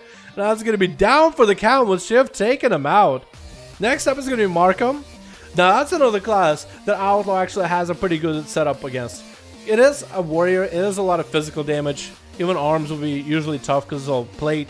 But with Marco, especially if Shiv plays Disarm, this is actually such a doable run. Such a doable setup. Plus, Crucible allows you a little bit extra damage if he is playing Crucible. I think he might be playing... actually, you know what he might be playing? He might be playing... Conflict and Strife. That extra versatility you get is not bad, but Crucible is a lot better. It's going to be a Stormbolt onto Shiv as he's trying to get himself way the hell out of there. Marco does not have a charge or leap to catch up to him, and Shiv looking to keep Marco slowed from a distance. That is one of the advantages Outlaw has versus Fury. Just the slows from a distance. It does not get away from Marco with a catch and a full re-stealth. He might be in a bad spot. Next setup is going to Trinket out of the Disarm. Marco next to him has a Stormbolt. That might be the end for the Rogue. It's going to go for a little bit of that huge damage. Fear onto Shiv. Does not have a way out of it. Trying to wait out for the parries. Stormbolt coming out. If Marco has a setup right now, safe to Trinket coming in for Shiv. Stormbolt did not sit long enough on this Orc Rogue. Gouge onto Marco. Should be able to Zerker Rage out of it. If you want to blind to follow, does he have a Trinket? He does not. And Shiv looking like he wants to bail out of there. Get himself a second concoction. Huge healing coming out for Shiv right now. At 38% dampening. While the dampening is not super high, but not the lowest, definitely. Shiv is still able to get himself quite a bit of recovery. Without a parry, however, it might have made it impossible for him to beat him against Marco. He does not run Disarm either. Killing Spree to follow. Marco takes a little bit of damage from it as Shiv goes for a vanish immediately out of that Killing Spree. But Marco is low on health. If Shiv can somehow find a way to always open on Marco and be nowhere near for Marco to go for a full enrage regeneration, you actually can do a lot of hit and runs. especially if you run for retractable hook as a talent to get shorter grappling hooks, you might have yourself a good spot. Into a Mali onto Marka, he goes for a Stormbolt. Might just have to go for healing through all this Maledic right here. Marka not looking all that good. How about you go for a Rage Regeneration? One Bloodthirst gets him barely through the Mali. Second one does it too. Does not get a charge to catch up to Shiv. Marka is back to the amount of health he had, but had to pop a massive defensive though. That Mali was quite huge. Try to see if you can get auto attacks through the wall onto Shiv. And Shiv is just going to hit him with a pistol shot here and there. Gouge, Zerka raging out of it into a stun. Does Shiv have enough damage? Does Marka have enough damage? Shiv is actually back up at full health of 45% dampening. What is that, dude? You're not looking at the Outlaw Rogue. You never look at him. Bam, he's at full health. What is going on? Marka has a lot of health to burn through Stormbolt, but he doesn't have a setup with that Stormbolt to follow. Marka is still super low. Having to go for a commanding shout as he's getting a little bit more desperate on the damage. Shiv not even running anywhere at this point. Getting a full between the eyes into Marka with the killing spree to follow, doing quite a bit of damage, and getting a big old finish off at the end. He has to be playing, dude. He has to be playing Conflict and Strive, man. He has to be. Because otherwise I'll be seeing Crucibles flying. But now, next up is going to be at 12 minutes. This duel is going to go into the 40-minute mark, I promise you. This next up is going to be Peachy. For Shiv, the worst setup. Beauty Warrior, you can beat it. Didn't have Disarm, still did fine. Seavark, Arcane Mage, perfect setup. Feral, the worst. So we'll see how he does. That's going to be between the eyes coming on to Peachy with an Adrenaline to follow, as Shiv is able to get quite a bit of damage with Peachy, get him to about 50-ish%. Parry to follow right after Peachy, popping in Thorns. I think he cancels Thorns immediately. That or we can't see Thorns. I think he's canceling them. Something tells me he might be. Gouge into Peachy as he's going for some damage. Shiv is just trying to see if he can kite him around. No stunts coming onto Shiv. Peachy actually cannot catch up. That was a perfect gouge as Peachy went in for burst. Did not get himself the opener he wanted. Into a between the eyes by Shiv. Peachy trinket out of it. Does Shiv has a blind? If he has a blind, and a short blind, he does have it every time. Should be able to catch a full reset and get a sap into Peachy to follow. Peachy at no health. Shiv, if you have the cooldowns right now, you might stand a chance. Did not get the sap into Peachy. Will he land one? Peachy tried to go for a stun. Did not happen. Stun into Peachy. Did it turn around on the Feral? He did. Oh my god, Shiv. And Luna Walker, Assassination, another bad matchup for this Outlaw is up next. Trying to go for this honor duel. Yeah. Shiv was just like, I see you. I'm gonna wave to you from a safe distance. I ain't gonna walk next to you. I'm basically signing my own death warrant if I do that. Luna might just have to go for the eyes and vanish. Shiv also has a trinket, I believe. Unless he does not use trinket. Could be relent. You never know. The Outlaw one, yep. The Outlaw one. I think maybe Conflict and Strife might be the way to go. That extra versatility you get from Conflict. Makes me wonder what other essences does he run? Because he's not marked for death, so he has to be like either Vigor or Deeper. And I think he's Deeper Strat, which is just overall miles better of a setup. But if he's not Conflict, he's not Crucible, then he has to be Conflict, right? That's interesting. I do wonder if it works, because normally Crucible just does so much damage for the Outlaw. Maybe a Conflict with a sprint could be good enough. Huh. Gonna be a full Vendetta opener by Luna. Shiv not shrinking out of the cheap shot. Goes for a gouge into Luna. Eating that kidney shot. Does not have blind for a little bit. Parry and Cloaker shot is coming up for Shiv with a killing spree onto Luna, as he does have evasion rolling. Still though, Shiv is able to get a slower two onto Luna. Just needs to continue pistol shotting him as much as he can, but Shiv is just taking those poison knives to the face. Luna got himself quite a bit of heal. Shiv going for that adrenaline rush, trying to see if he maybe can get himself another setup onto Luna. Walker stun coming out right now. Shiv getting quite a bit of damage with those finishers in there. Cloak shot is coming out for Luna. Cannot really do much with that. Non-magical damage by Shiv, and does get a blind with that trinket onto Luna. Having a shorter blind lets him blind enemies every single time, dude. Every person you duel, he's always going to have a blind for you and out-blind you every time. Cheap shot to follow as an opener. Shiv just trying to get some calm points rolling. Mali to follow right after. Big between the eyes into Luna as he tries to go himself for a bit of a self-heal. That's going to be kidney shot onto Shiv. Luna barely has anything. Mali is rolling. Cheat death to follow. Tries to go for a shadow meld. Does he have any dots at all? I think he actually got himself a full clean reset. Shiv just needs to find the guy immediately as Luna has no health. 69% dampening, which is fairly nice. But 16 minutes in, dude. It looks like Luna might be able to come back. Shiv is out in the open, trying to get Luna to be like, yo, come here. Come at me. Do it. Luna, not doing it, dude. You're just gonna sit there and heal up as much as you humanly can. Might even just like he either needs to play super defensive and go for Crucible as a self heal, or he might just have to. You know, I don't even know. Yeah. Like, what? You're actually just gonna have to sit still. You're actually just gonna have to sit and reset. Shiv, making sure to pick up the eye. Does not pick up the eye. But he did see Luna. I guess maybe he thought he picked up the eye. That's gonna be Luna just... Yeah, Luna's just gonna waste his time. Luna is just gonna waste everyone's time trying to make sure they can maybe come back to a reasonable health and maybe with some cooldowns come back versus Shiv. But we'll see if they're able to effectively do that. Did poke out for a second for Crucible, and Shiv is just like, I want to catch this rogue. I see him poking out for the Crucibles, but like, look, every time I grapple or sprint to him, I can never freaking catch him. Should see him, should be able to pistol shot him, does land it, trying to get away from any setup, goes for a Cloak of Shadows immediately. That's a pretty early defensive.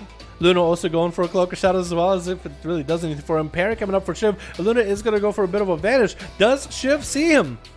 Are the eyes still up? They are not. Luna is going to throw a Crucible at Shiv, however.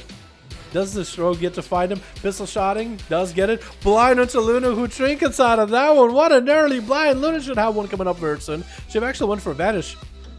And does get himself a reroll. If he can land himself a sap into Luna, that would be perfect. I think Luna might be able to catch a resale before he does. With him landing stealth. Sap into Shiv. Daz is still going to break him out though. Luna's right next to him. Cheap shot to follow. Does Luna have any damage here to follow from here? Going to be a Adrenaline Rush already activated for Shiv. Is he going to be able to survive through his damage? Safe to trick a procket from him. Stun onto Luna. No chicken available. Trying to get as much damage into a killing spree. And down goes Luna. Shiv taking 4 people down back to back with Boomasaur being the last one left. Now this... I told you boys before. I told you. Arcane Mage, oh, that's super easy. Warrior, that's doable. And then it just gets harder and harder and harder to come back. And now we got Boomsaur, which might be the hardest matchup that Outrogue has of any classes. That or maybe Red Paladin. So Shiv, he had nothing left at the end, dude. He had nothing at the end. But at least Orcus and Nerd Rage might stand a chance to be able to play here. Unless Orcus takes the glory away from Nerd. Probably Nerd Rage has even a chance. Orcus is gonna have to deal with the intro pet, however. Polymorph coming out onto... Oh, does he freeze the pet? I think Boomsaur actually tried to position the pet away. He tried to send the pet running in the other direction. Does get an interrupt onto that fear. Greater Power Blast still probably going to connect. No, he does not. The pet gets out from all those freezes at the end of that CC chain. Orcus going for that Temporal Infernal coming down from left side. Does not land the stun, but that's going to be a stun for Boomsaur with a Cataclysm around the corner. Orcus is on borrowed time trying to Pyroblast down Boomsaur ASAP. Not triggered out of the Horrific Breath on all those pets. Blanket next to Boomasaur. And even has images up and running. But I don't think those images are going to do that much damage. Boomasaur just going to try to go for Drain Life. I mean, I guess they're breaking through his shield pretty easily. This high dampening. 91%, dude. 20 minutes in. Holy crap. Orcus, though, on his last breath, and down he goes. Nerd Rage. Ah, don't do it. No. Oh, Nerd Rage. No. Oh, my God, dude. Oh no. Nerd Rage, this is the opportunity to be a real warrior, dude. You can die a warrior's death, or you can bathe in the blood of the enemies in glory. There's 2 options, man.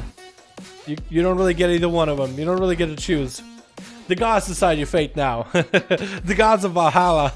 They decide your fate. It's all out of your control at this point. But Nerd Rage is on limited amount of health. Although, one of the advantages that Nerd Rage has is he does not heal to begin with. He doesn't really have a lot of ways to heal. A Boomsaur actually has ways to heal, but Nerd Rage can at least, you know, at least it might be a little bit of an even match. Fear onto Nerd Rage is just going to have to waddle out of the Chaos Bolt trying to come out. Does he go for a Reflect? Drake gets to Reflect, but still the Chaos Bolt hits him. Oh my God. I feel like that was done dirty to him, dude. I feel like that should have been a proper Reflect. But down he goes. Shiv taking majority of the boys out, and everybody gets to play this game. Very well done, boys. Very well done. Ty, got a group? Did I miss games this week? We're doing them now. We're doing them now, son. Let's go. Get your group. All right, I can do it. Who got a setup, boys? Who else got a group? Ty. Well, oh, Boris and Ty, right? Boris, you still got a group?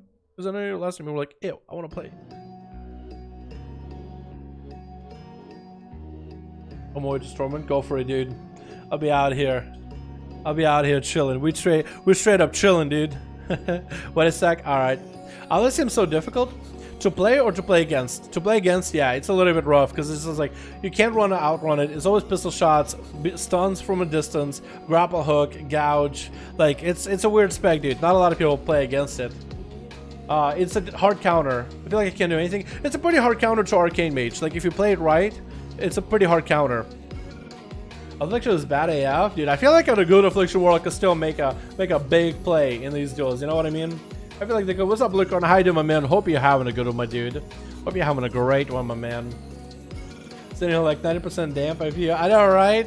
But he doesn't have any heals to begin with, man. Come on. That warrior does not have healing to begin with. Any ally groups? We should have some, yeah. Seavark got 5. Alright, Boris is still looking for people, so we gotta get Seavark versus Ty then. Yeah, Boris still doesn't have a group up and running. I know he had one, but I don't know if he was split or not. Seavark and Ty. Gotta get these two since they were the first ones to hit me up. Player, keep your group ready, man. We'll get you going right after this.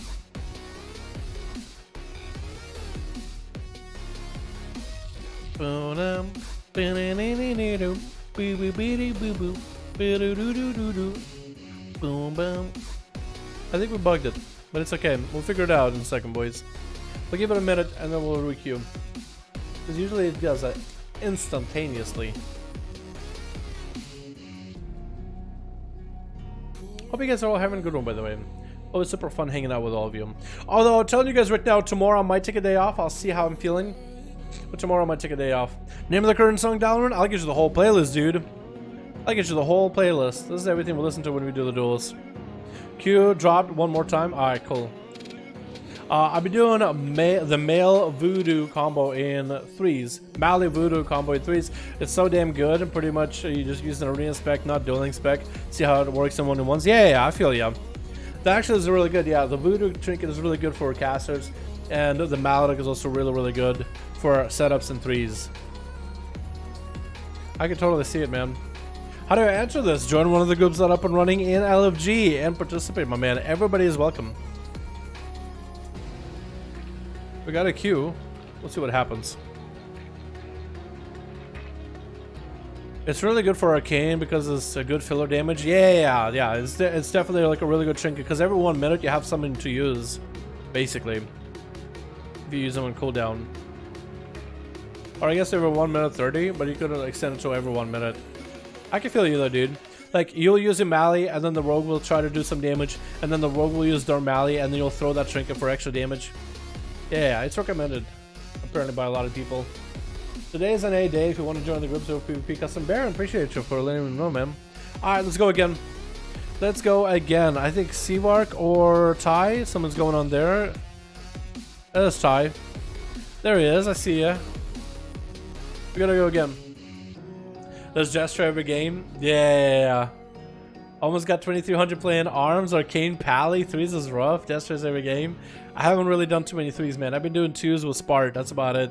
Speaking about Spart, where's Sparticle?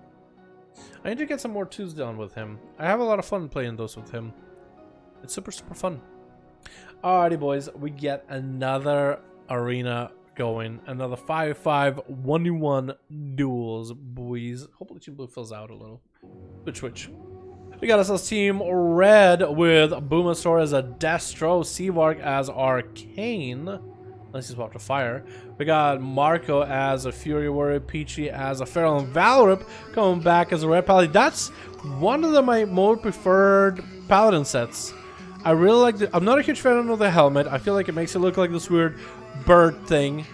I'm not a huge fan of that, but the rest of it looks so good. But that's just me personally. Team Blue is only 2 people, but hopefully the other people will join. I don't know what's really going on, but hopefully they'll get in.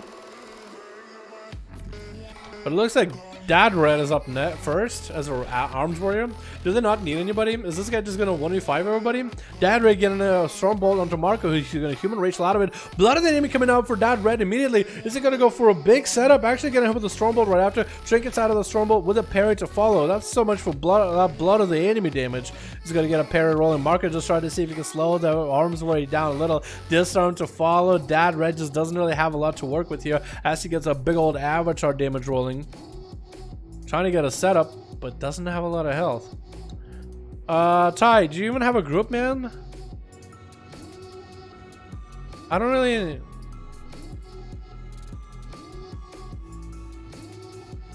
My people didn't join? I mean, we'll let it play out. We'll just queue another group, I guess. I guess we'll queue Seawork against somebody, because Seawork's group is already ready. They have Valorant. I guess Seawork did get to play. We'll still let Seawork's play. I feel like it'll be unfair to get Seawork and then they're all, begin to fight like 2 people. I feel like it's a little silly. Yeah, we'll let it play out. Marco, though. How you doing, Marco? Big leap for you, my man. Crucible to follow as you get a disarm onto once. Or is it Ounce? It might be Ounce. Yeah, big execute. That actually would have been a really good game for Marco there just now. He got some big damage on that man right there. That was quite good. Alrighty. That was weird. Alright, who else got a group, boys? Let me know. Let me know. PM me right now. Let me know if you got a group right now. Dude, I'm going to be looking through my footages. I'll actually have this as part of the duel footage. Be like, what is this again? I'm like, oh yeah. I'm not going to save it, actually. If I save the audio, I'll be like putting it down, all that. I'm like, what? Why do I have this recorded? You know, I'll forget about it later, dude. 100% I'll forget about what this is. Boris, I have. Okay, let's get Seawark versus Boris then. Seawark and Boris 5. Let's go. My group screwed me. I was distracted. Oh, bummer, dude. Yeah, that's okay. Maybe the group will queue next time. Do you just like, did they all just press no or something? When it comes to the queue, they're just like, nah. Weird, because I saw Arms Warrior and I saw your group. I was like, maybe they'll fill out and be like a really good variety, but it wasn't really. Switch. It's okay though. You guys will get another chance. On Team Red, we just went through space. I mean, we went through space before, but that was on some other level, dude. Wow, that was weird. Hopefully nobody has any. I might just need to be like flash warning. Really quick, Valorant as a red paladin with Peachy in the back as Feral with Mark as a Fury. We got us a Seawork as Arcane and Boomsor as a Destro versus Shiv playing out as an Outlaw Rogue, man. Taking the world by storm out of nowhere. P-Blood also trying to play more of that Outlaw. We got us as Loki in here. Playing as a more Destruction Warlock, I believe. Demonic as a Sass and Big Doinks as a Windwalker. Good luck and have fun, everybody. Let's see who's going up first. Is it going to be a Big Doinks back up? It looks like he's setting up a port. And it might be first. Or is it going to be one of the rogues? Shiv tried to go for a for a little bit of a run. But it looks like it's going to be Big Doinks versus Peachy off the bat. Popping in a bear for him to let Big Doinks know. That's who he's going up first against. It's going to be a Feral Druid. Or maybe he thinks it's Markham. Marcus kind of just AFK, dude. Marcus confused. Marco just kind of wanders off. Wait, is Big Doink sneaking forward against Marco? No. Okay, there we go. Now he's aware. Now he knows it's a Feral. Marco is just confused. That's all it is. Leg ship onto Peachy with a touch of death in the opener. How's he going to react to it? We're going to see just a big old wall is walling up immediately with the renewal, with Thorns up and running. Big Doink's going to back out of there. Going to doink out of there. Ooh, speaking of a Doink's, going to be some dunks by Peachy. Dunking those flames onto Doinks, and that's going to be a Crucible. But also Mally on to Peachy. Not going to have an easy time with this. Try to CA next to Doinks in case you could skull bash him on the heel. But that's going to be rude onto Doinks for a moment. He's going to have that Underrot Trinket procket for him for a little bit extra healing. Peachy's safety trinket is gone. So that's going to be a safety move. That's a safety dance, dude. You can't do it anymore. Peachy actually went literally in circles like a race car. Tried to get a big old bite into Doinks. Forced out that karma and is out of there immediately. Doinks better recover in as much health as possible because now both of these two are out of defenses, out of an utility. Peachy, however, still holding on to a trinket. So he does have that advantage. And he's still got cooldowns rolling though. I'll probably, since you have Incarn, yeah, I'll probably be in there doing as much damage as I can while Incarn is up and running. but it's going to be down on that for a little bit. Does he get the opener? No, he does not. Opener denied by Big Doinks. Trinkets out of the leg sweep immediately, though. Cannot really do anything against the Fist of Fury, but the thorns are going to be huge. If Peachy has any mobility to catch up to Doinks, does dunk on him with those crucibles for quite a bit of damage, though. So that is going to be really nice. Doinks trying not to get a cast off, to get interrupted by Peachy, because that Skull Bash could be quite bad. Peachy making sure to get himself at least a regrowth, but also going to empower a couple of his next few bleeds, trying to make those bleeds do as much damage on Doinks as possible. Fist of Fury locking him down for a second, does bear form it for a moment just to give himself a little bit extra heals. Going to be images up and running for Doinks, get him with the root. He's going to back up and Vivify immediately. These images are going to tag Peachy, just keep him in combat, keep him from stealthing, but that's about all they can do. But Doinks is back in there, back on top of Peachy, trying to do as much damage as humanly possibly can. Big bite out of Peachy. Doinks has wall coming up very soon. Thorns are up on Peachy. Doinks is going to have to go for wall as well as diffuse magic. Karma is up in 5 seconds. Does he get to survive that long? Big bite out of Peachy. It looks like Doinks is definitely going to have that Karma. Peachy, I think, wants to get a big old crucible on him. Karma coming out. Peachy needs to hang back a little bit on his cooldowns. Going to be Tiger's Loves for Doinks. Trying to min-max the damage. Touch of Death onto Peachy right now. Peachy might just have to send him Bear Form for quite a bit. Trick it back up for Doinks available. Touch of Death is going to take a Peachy for quite a lot. He's having to go for a wall and renewal immediately. But that's going to be Mally also sitting on him, not letting him get a lot of recovery. Doinks catching him in an incap. Peachy super low in health. Needs to recover. A lot of damage is going out. Doinks also taking quite a bit of damage. Could be anyone's game. Peachy going for Crucibles and a big bite to finish off the mug at a 3-minute mark is all he needed to do. And down goes Big Doinks with Peachy taking him out quite effectively. Who's up next? It looks like it's going to be P-Blood from the Underbog. More like the Underdog.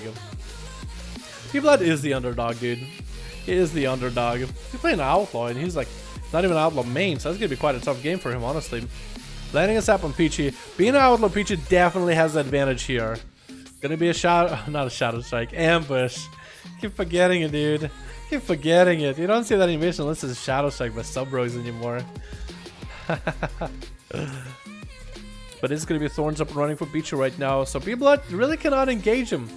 He needs to build common points, he needs to get some bows, but he can't engage him with Thorns up. And Peachy just might be able to catch a resell with that. He does. Although Blood does not get that opportunity at all. Peachy just making sure to maintain those bleeds on Blood. And that's all he can do is maybe auto-attack Peachy through the wall. That's really about all he's got. Does pistol shot him. But that's going to be a route to slow him down for a moment. He's going to get himself a sippy cup rolling.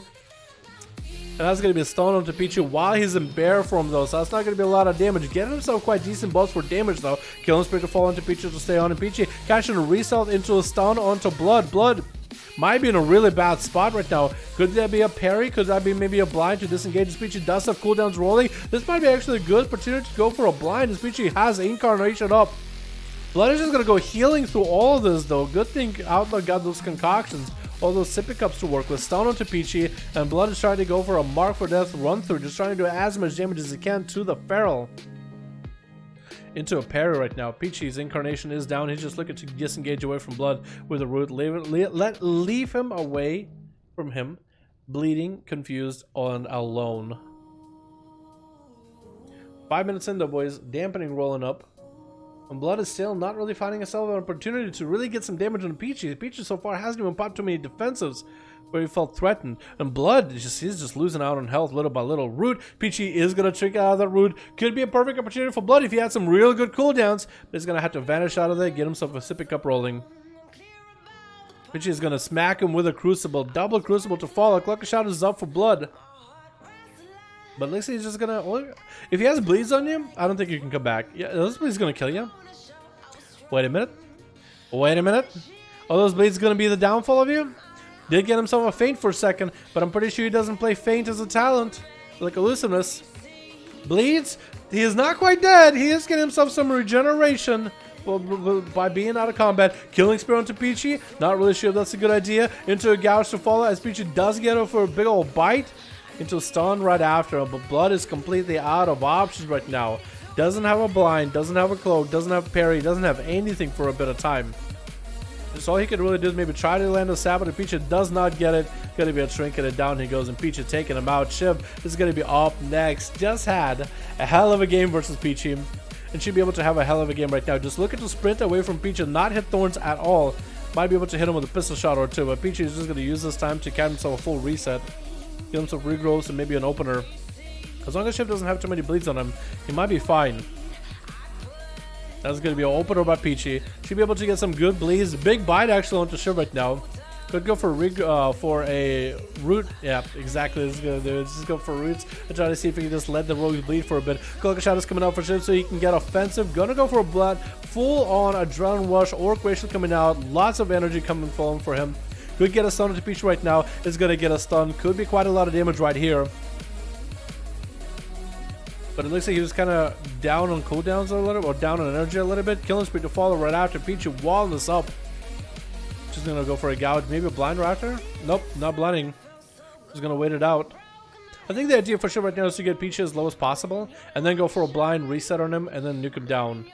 Blind coming out a little bit early. Peachy trinkets out of it. Maybe that was the whole point.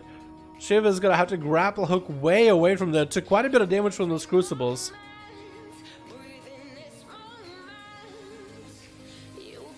That's gonna be a parry, but is that parry gonna be enough though? I don't think it will be. Shiv is going to be able to stabilize with a sippy cup, but as soon as that parry is down, Peach is going to be able to really get some thrashes going. Stun onto Shiv, he does not trinket out of it. He does have a Maledict roll into Peachy, but Peachy still has plenty of health. Doesn't pre-thorns this. That's going to be quite a decent stun. Peachy walling this. Maybe thorns right after.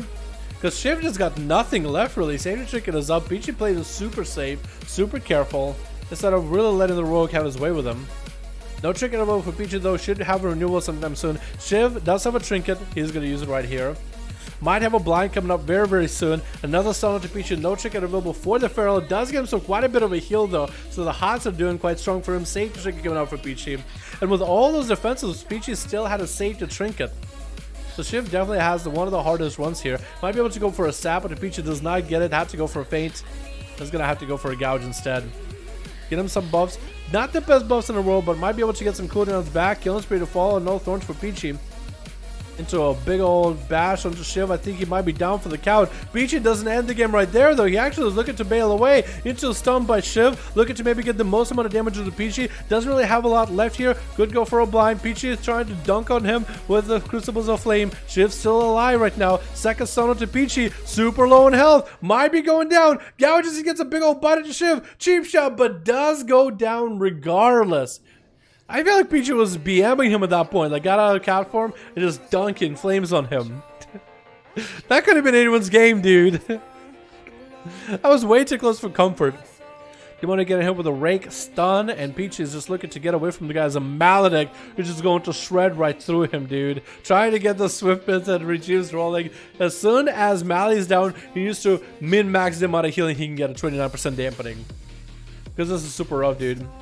I do know damage on that spec. Yeah, blood. It's tough to do damage on Outlet, man, but it's doable. Like, Shiv played really, really well last time, didn't he? Yeah, but Peachy played this super safe, dude. He's trying to go for a big old 1v5, isn't he? He's like, yo, this is my chance to double outlaw. I can totally do it if I just play super extra safe. As we are on the 10-minute mark. Demoniac though is going to have himself quite a bit of time. Peach is actually full in stealth, trinket available, but this is an assassination rogue this time, boys. This would be a real contender against Peachy. I need to just find running circles around the arena, I think. So Demoniac might just have to go. He did use Vanish earlier. Did he use Vanish to try to find Peachy, or might have actually? Or maybe he vanishes for funds. Either way.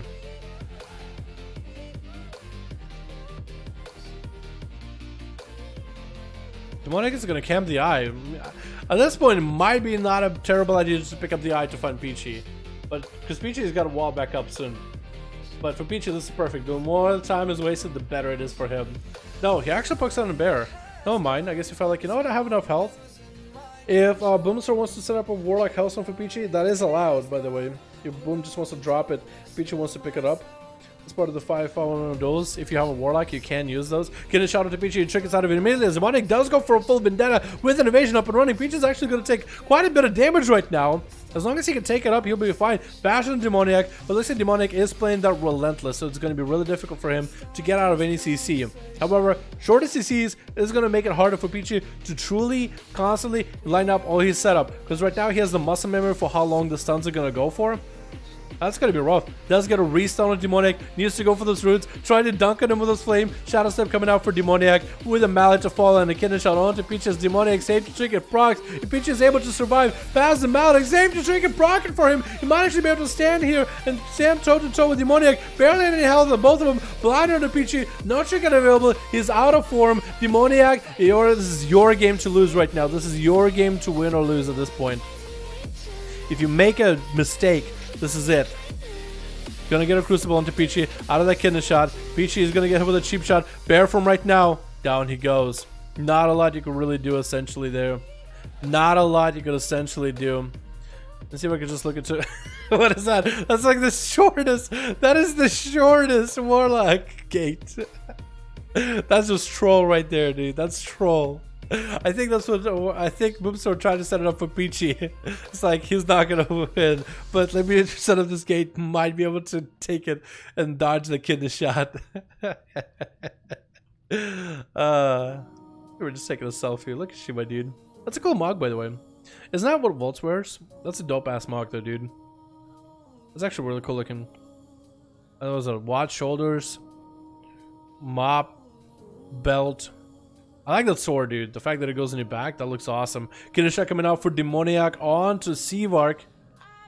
Demoniac should actually have quite a bit of cooldowns back up by the time he's going to be in danger with Seavark. Cloak Shot is coming up. Evasion, but that wasn't going to do much for him. Vanish. Not gonna have blind. But for Seavark, this should be the best setup. I think he was just trying to juke out Demoniac behind the pillar. Blink. Make him go in the other direction and blink back. Seavark's brain is just processing the world faster than his body can manage. Because he was need to wait for Demoniac to go on left side in order to swap out. He's going to get a dot rolling with Nether Tempest onto Demoniac. That's going to be quite a bit of damage from that Voodoo Doll too. Demoniac might have to cloak a Shadows in order to deal with the damage. Archimedes is flying. Does he cloak? He actually does not cloak. Oh my god. He did not expect for his health to just go away like that quickly. And last one is going to be Loki. Last one left. Trying to get a fear spam onto Seavark with an Infernal. Everybody else in Team Red making room for him to get out of there. Loki making sure to at least start spending those soul shards ASAP. He's super slow to Seavark is poking out and keeps him hitting with a slow. Might actually be able to catch up to Seavark. Horror effect of Seavark right now. Doesn't have a trinket. Ice Block coming out for that Chaos Bolt. That's going to be another Rain of Fire. Looks like the Infernal is actually... Was that a real Infernal or was that a fake Infernal? It looked like it didn't last long at all. Maledict on the Seavark. Actually, there's no way of dealing with the Mali. That's going to be quite harsh here. That's going to be quite hard.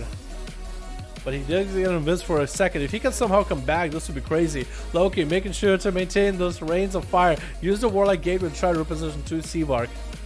But the mage is still running, man. The mage is still running. Trying to go for a bit of food. The pet is going to disrupt him, though. But he's still out of the... Those blinks, man. Those blinks right now, I swear. Does hit him with Crucible, though. That's going to be really bad for Seavark.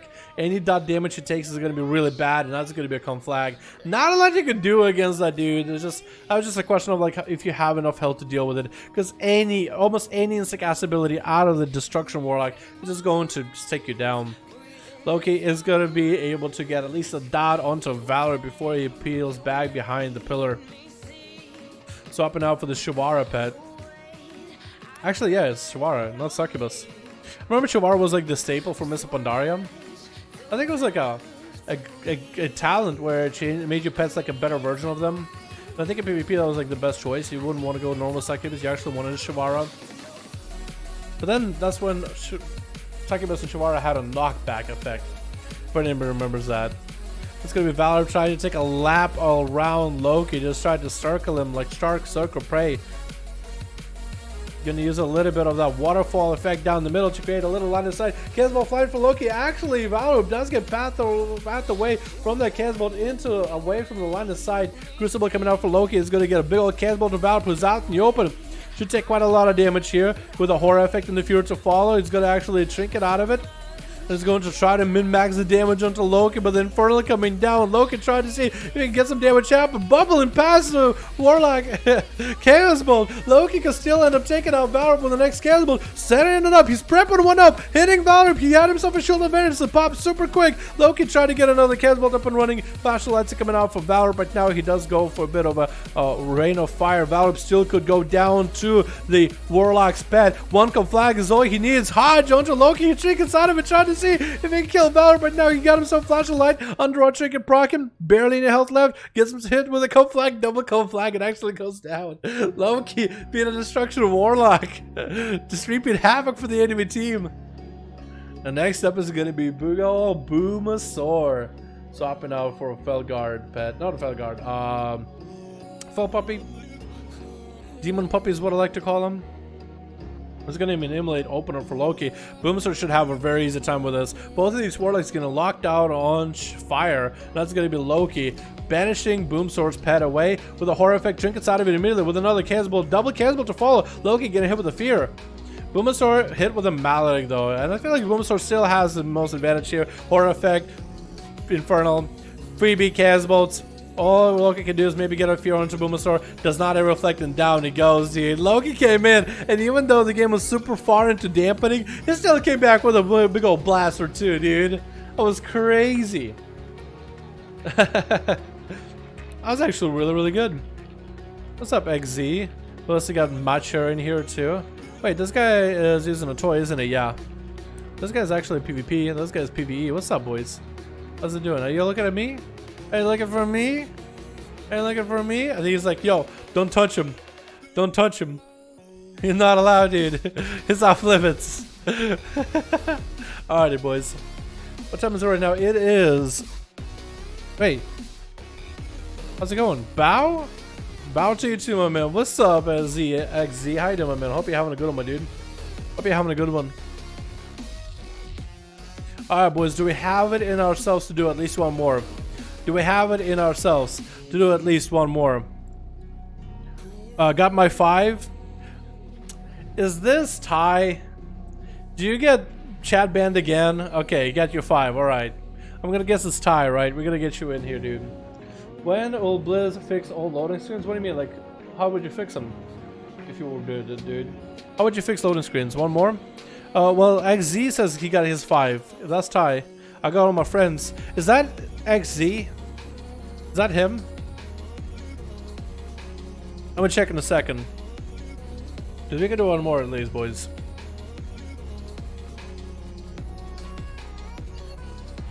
Just to make sure.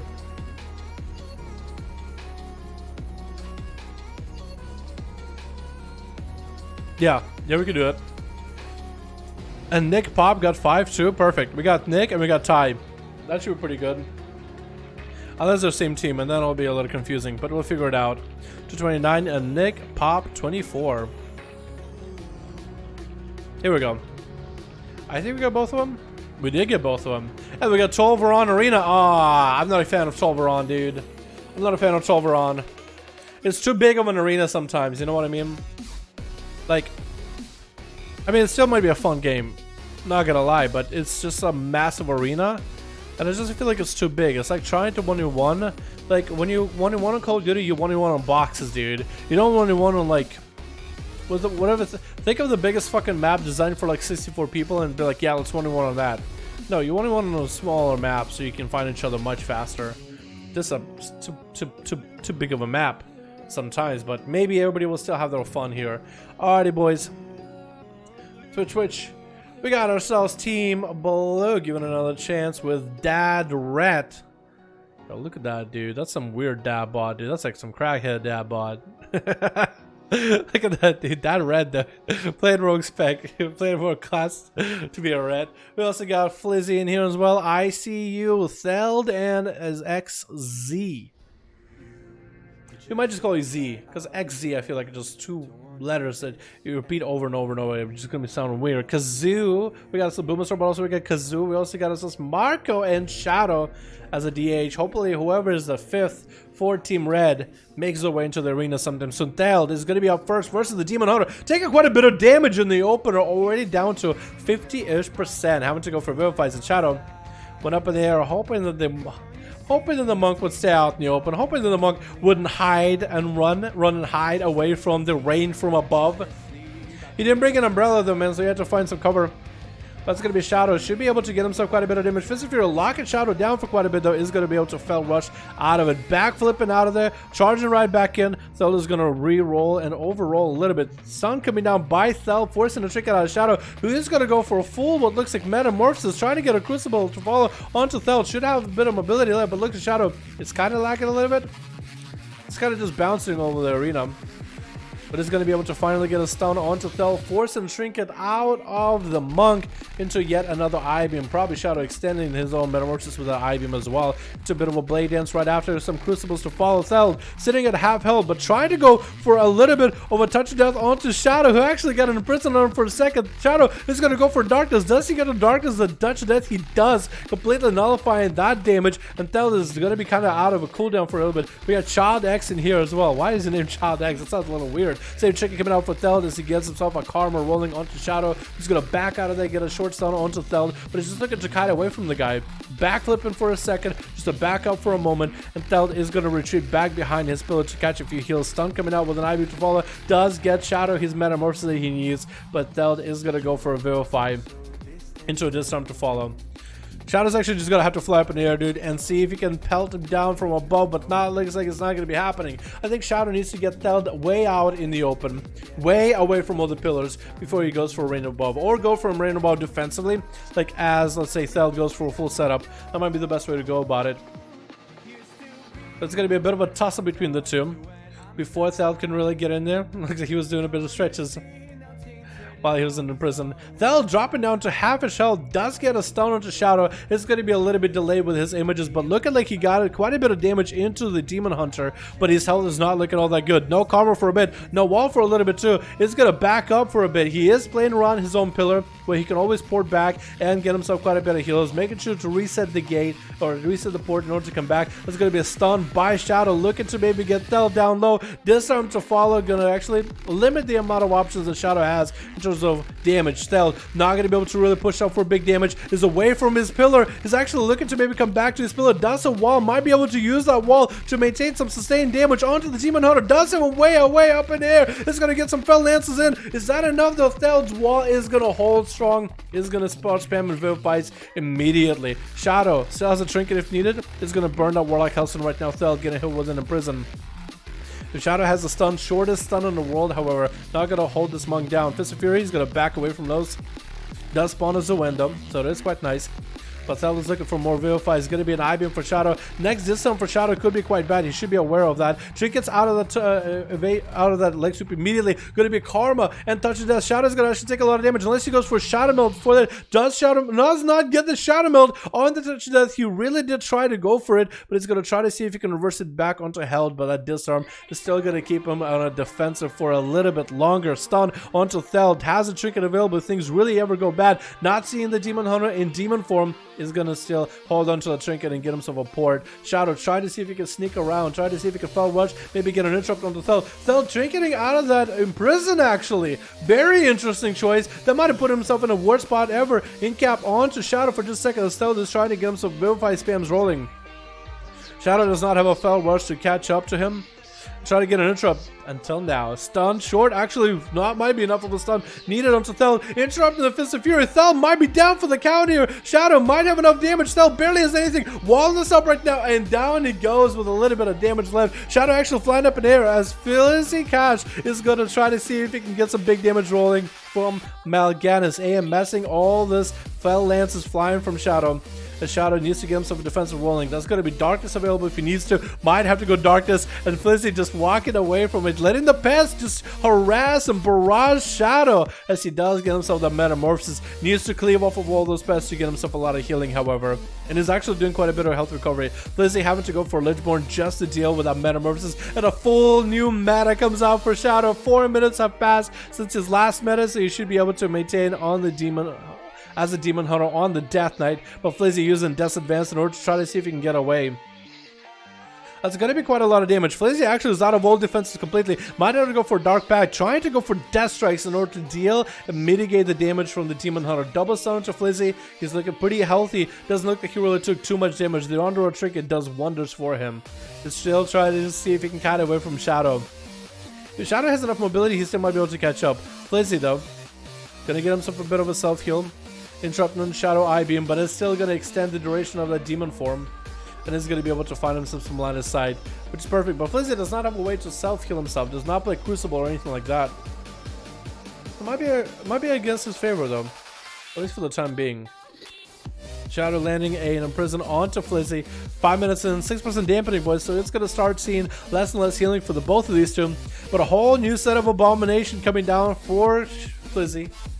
Should be able to get quite a bit of value. Interrupt and Shadow, but that's still going to be meta is meta. Getting quite a lot of damage through Flizzy, even through all that AMS. Trying to go for a bit more offensive with Transfusion to follow. Should have a lot of haste in order to get all these abilities out. Summon to Shadow, he trinkets. Summon to Flizzy, he trinkets. Might have to go for a Death Pack here. If Shadow cannot get himself yet another I-Beam, he might just actually be able to do enough damage to Flizzy. He does go for a Death Pack at the very last second, right before that stun. Secured himself at least a nice health pool to deal with Shadow. Shadow, I think, is just trying to buy himself some time until the next I-Beam getting interrupted on him. Might be able to do enough damage going up in the air. Flizzy cannot reach him. Might be able to do enough damage with those fell lances. The dots are on him. He is actually getting lots of healing from those lances, and he does get a kill on Flizzy, but that's going to be an Ice Beam out of Icy. That was actually so good for Shadow. Oh my god, boys. I did not think he was going to live that. I was surprised. That was so good. Oh my god, dude. Shadow went up in the air after that I-Beam, so he still maintains the leech with those fell lances. He actually got enough healing, barely enough healing with those fell lances. Because normally, when you go up in the air and you don't have Metamorphosis, it doesn't count you as in meta. Right? It normally does not count you as in meta. Holy crap, Kazoo already slicing through Icy in a single global to half. I don't understand. Icy got some cooldowns, but he's super slowed down. Trying to go for a little bit of cast while he got a bit of damage, because this is going to Shadow Meld any of those casts for a moment. I don't know if Icy has a chance here. Trying to get a Rune of Power going. That's going to be interrupted on Arcane. He could get some Frost damage in. Trying to still go for Rune of Power. Frostbolt. I don't know if... Yeah, I don't think you could really make that... It's an interesting build, but I think you have to play with a pet as Frost Mage. It's an interesting choice. I think it could maybe work, but I think a pet is needed. Riz, he just had to revive his pet? Kazoo just shredded through his pet. What is going on? And a full Metamorphosis is available for Kazoo right now. Does get hit with a War Stone by XZ. Wait, do you lag? Wait. I think Kazoo DC'd. I don't think Kazoo is doing a weird dance. I don't think Kazoo wants to do a jello dance. He looks like jelly. He's like very bouncy. I think, yeah, he DC'd. I think he backflipped and he DC'd. Unlucky. XZ, though, is going to have to go versus Boomasaur up next, as he is setting himself up a gateway. Either take himself out in a different position or put himself in a position to catch up to XZ, maybe. Defensive or offensive. Sorry, Kazoo. But hey, at least other classes like Arms Warriors, Survival Hunters, Destro Warlocks, and Rogues and Fear Warriors can play instead of watching a Demon Hunter just stomp on everybody, right? I guess at least somebody's happy, right, boys? But it's going to be XZ, try to see if he can get away from Boomasaur. Trick us out of that Succubus CC. And Boomasaur might end up walking into one of those traps. He's just going to play it slow. He's just going to drain life from the pet. XZ catches himself some many advantages. Boomasaur might actually walk into a trap. He does not. I was thinking there was a steel trap waiting for him, but there isn't. And now XZ is going to be forced to fight Boomasaur, getting caught in the fear, but it does help him a little bit on the lighter side. Still a Chaos Bolt does come out, landing a stun onto Boomasaur with the Crucible right after, or putting next to the Warlock, but Boomasaur still has an Infernal. So those Chaos Bolts are going to do quite a bit of damage. Horror effect onto XZ, might just have to Turtle Shell this. Oh my god, that Chaos Bolt just slammed him into his health, dude. Slammed so much of his health. Freezing Trap onto that Infernal. And XZ is just looking to maybe get himself a full reset. Many Benedus are a go. He's going to be able to get a slow onto the Succubus. Actually catching almost a full, almost a real camo. But somehow the Succubus was able to just whip him out in shape on that. Another Chaos Bolt to follow. XZ does not have a lot of health. One more Chaos Bolt, not even a Chaos Bolt needed for Boomasaur to take him down. And Dad Ret is up next. Alright, Dad. You got it, Dad. Gonna eat a Chaos Bolt from Boomasaur in the opener onto the Succubus. See with an immolate right after him. Playing the Arms Warrior, man, it's gonna be quite a challenge here. He's gonna go for a leap. Big old charge of Boomasaur with a Stormbolt to follow. It does get hit with a Horror effect to come charge back at him. If he has a Reflect, he might actually be able to do something here. Maybe. Boomasaur is gonna punish him with his Crucibles from a distance. Hit him with a flag out in the open. Chaos Bolt right now having to go for a Rallying Cry. The Chaos Bolt is gonna hit. Does have the Underrot Trinket, so maybe that'll help him with 35% dampening. If all the Arms Warriors have other ways of like actual self-heal. Now Commanding Shout leaves him super quick. Look at how little health he has. Like Boomasaur could literally get a conflag. What is actually he's doing? He's actually trolling. Boomasaur is actually trolling. You're such a troll. Oh my god. Poor Dad Red, dude. Poor Dad Red. Why you do it to him like that? I don't think he... The game was over, man. It was super high melodic and it was a Destro Warlock. Nothing you could do.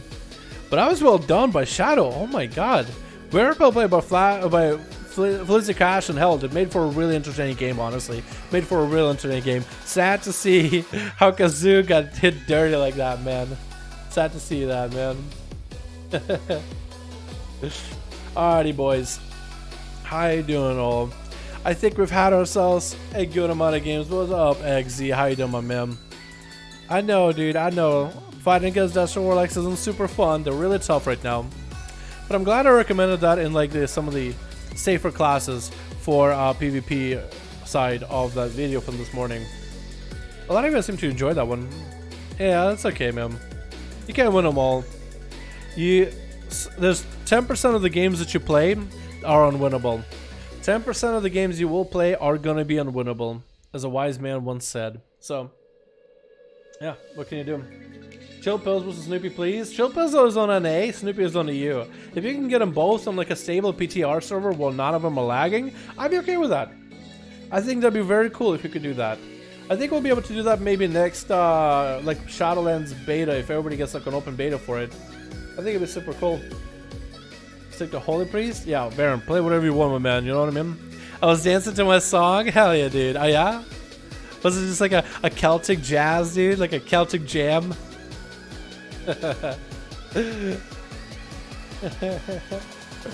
Alrighty, boys. I think we would call it here. What's up, Gunnar? How you doing, man? I just saw ya. Which server was that? We don't have the 5v5. Yes, we do, boy. Yes, we do, Raphael. I do them on Fridays, man. Join in, Raphael. Join them. What do we got? Raphael, Leonardo, Michelangelo, and Leo, right? Leonardo was the blue turtle, the cool kid in school. Leo was the nerd purple, right? Michelangelo, I believe, was red. Leonardo was the orange one. He was the wild card. I like that one, dude. I like that one. Oh, man. Put me on ice, dude. Put me on ice. Freeze. How you doing, by the way? Hope you're having a good one, XC. I don't really see you around a lot unless we're doing duels, so hopefully you're having a good rest of the week, man. Ah, guards. Donatello. Oh, was it Donatello? What the hell was Leo? Oh, Leonardo was Leo, wasn't it? Fuck. No mind. Donatello, yeah. He was the Don, dude.